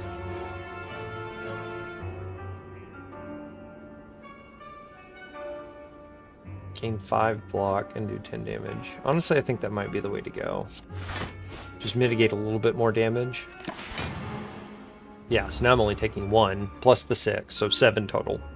Not so bad. That offering ended up worth it. And now all I need is like 2 Perfected Strikes or the Flex right there, and, you know, bam. Reckless Charge. Perfected Strike. Done. Weak to all enemies. Exhaust. I mean, it's not bad. It's just not great. Twin Strike, that I can take. Because especially with the strength bonuses I'm getting. Glowing Tesseract, spinning and shifting slowly in the air. Sharp Pain, how many colorless cards do I want? What does our map look like? I've got a rest area before any big fight. I don't know if I really want to go to the shopkeep. Let's do 3 colorless cards. Let's gamble. Dramatic Entrance is probably good.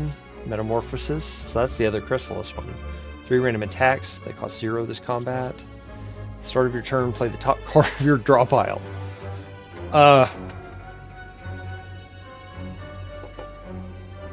So my question is does it play it for free? Let's figure it out. 20 damage, if fatal, 20 gold, which is cool, but we're a little bit late for that. I think we're going to take Dramatic Entrance. And I like Jack of all trades. I have never seen Chrysalis come out. Didn't I? Oh, I didn't buy it. That's what it was. If you apply debuff to an enemy, they take 5 damage, which isn't bad. I wish it started in 8. But then I really only have the uppercut that does vulnerable.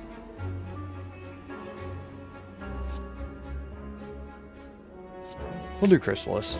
We have the availability to handle that. Dramatic Entrance is 12 damage to all. Chrysalis, 5 random skills in your draw pile. I mean, I think I'm going to go ahead and upgrade that. Let's see how this enemy treats us, because I may not have to heal afterwards. Oh, you. Okay, upon receiving attack damage, changes its intent. So if you don't like it, you hit it. First off, Rage.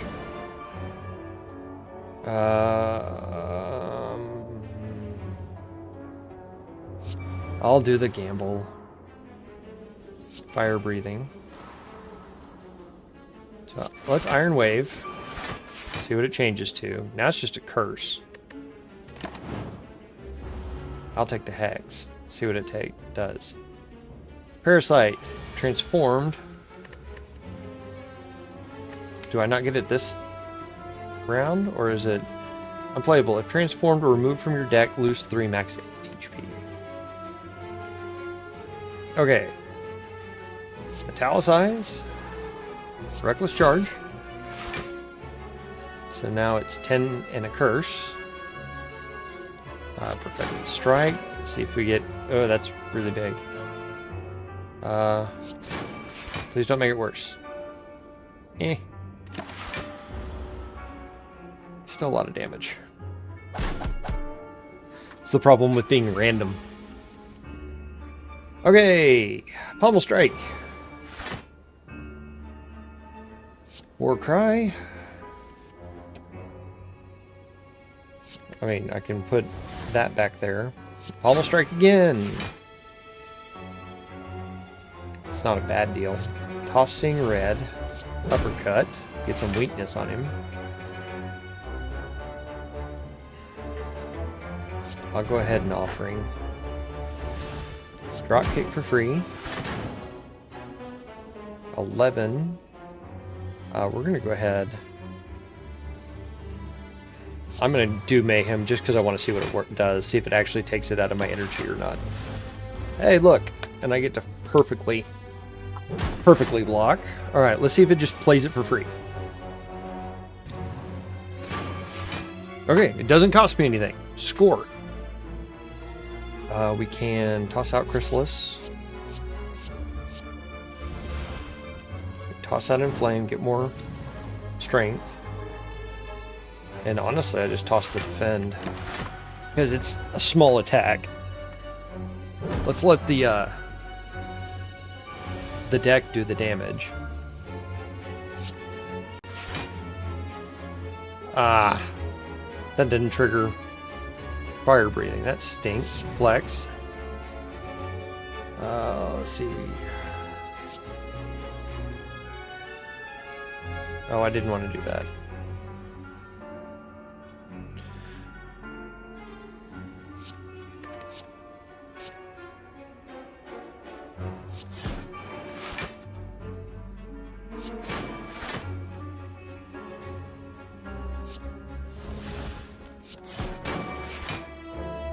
$22 is not bad. But I am definitely going to have to heal after this fight. I took a lot of damage between the brutality and everything else.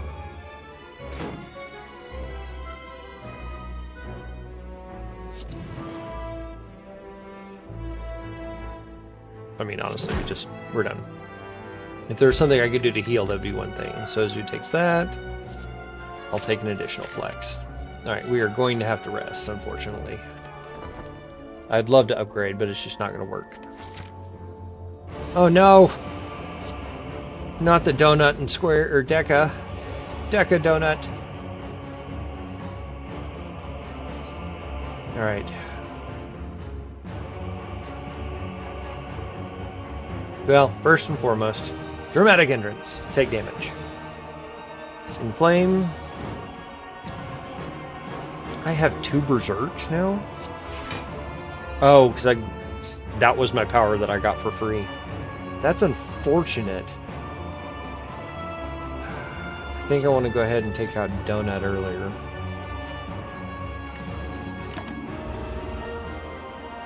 Having the extra energy from that is nice, but it's... Yeah, I forgot you're a buffer. Flex. Pommel Strike. War Cry.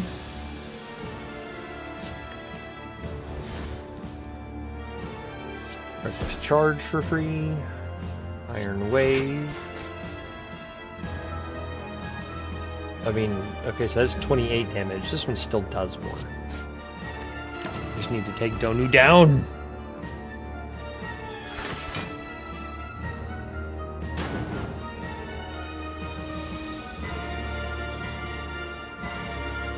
Ugh.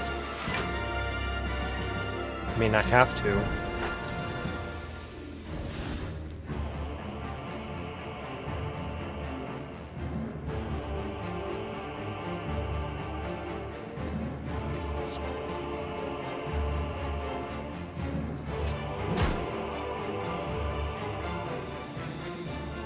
Do Mayhem, just because it's free cards.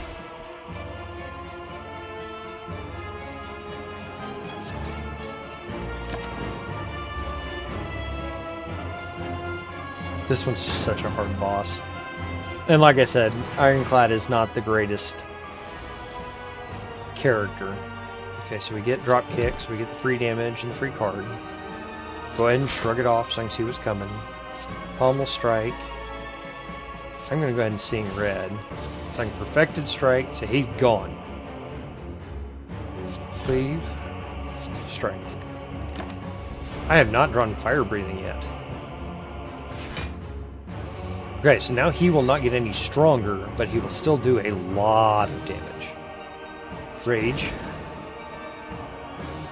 So I'm going to go ahead and Chrysalis, because that's going to help down the road. And honestly, I have to mitigate as much damage as possible. I'm just going to have to take the 16.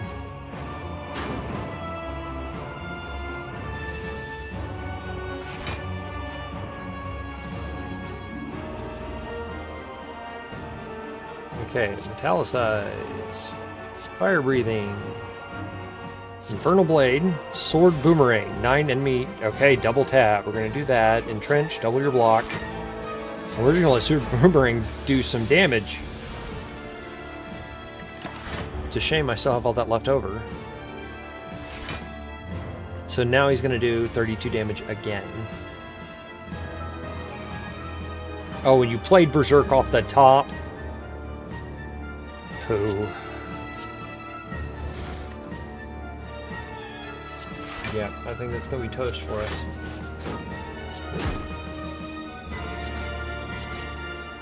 We tried, but you know what? That was a pretty good run for Ironclad, all things considered. Oh! I forgot I had the tail! I had completely forgotten about the tail. Alright, Uppercut for the weakness. Drop Kick for the free card and the free energy. Flex before Sword Boomerang. Got it! Oh, thank you, Lizard Tail. I had completely forgotten about that. I was really kind of frustrated that we got that close. Let's see how much damage we did. 766 damage. Very nice. Alright, so more unlocks. So we did 766, so perfect. Defeated a boss without taking damage. Well-fed, librarian, collector, 4 copies of any non-starter card, perfected strike. I feel like that should be 4 because I had the one thing that let me go back and fight the round 4 boss, or round 1 boss. Beyond Elites, City Elites, Exordium, and no Exordium. Okay, so now we get Heavy Blade. Spot Weakness, which is always nice. Limit Break was always great. So now we get to actually start doing better strength builds. And now we've beaten it with 2, so now we get our Mediator. We are going to skip the credits again. We're going to go look at what the Mediator does, but we're probably going to call it here because we have been streaming for almost 3 hours now. Now I just have to beat it with Robot. I don't know if I've ever unlocked whatever that is. So, let's take a look at the Watcher, excuse me. So you add a random miracle to your hand. So I still have to go through and play with all of these. And they're... I see different levels. Oh, now we've unlocked Ascension. Elite spawn more often. Okay, well, like I said, that's going to be the end of it. Our stream today. I appreciate everybody for popping in. As always, we stream every Tuesday and Thursday, provided there's not an event going on, starting at 1:30 p.m. Central. We are streaming to support Extra Life, which is part of Children's Miracle Network. It allows gamers like us to give back. If you are interested in donating and supporting Children's Miracle Hospitals through Extra Life, scan the QR above me. Check out the Extra Life link over there in the About, down and below. If you're on the Twitch desktop app, go straight down. There's a widget down there. Should be. I'll double check that one. I don't know if I added it for this channel. I know it's on my personal channel. And as always, before I end stream, make sure to go grab your free Dixper drop. You can just tie your Twitch account. It's completely free. And it lets you mess with my screen by playing overlay stuff, which is really fun. And then we also have some of those overlay features in our incentives for our Extra Life donations. So again, as always, I appreciate everybody for being here. Thank you for coming. It is never required to donate, but we do appreciate it when you guys do. It does help the kids. So, until then, I will see y'all Tuesday at 1:30 p.m. Central. Catch you later.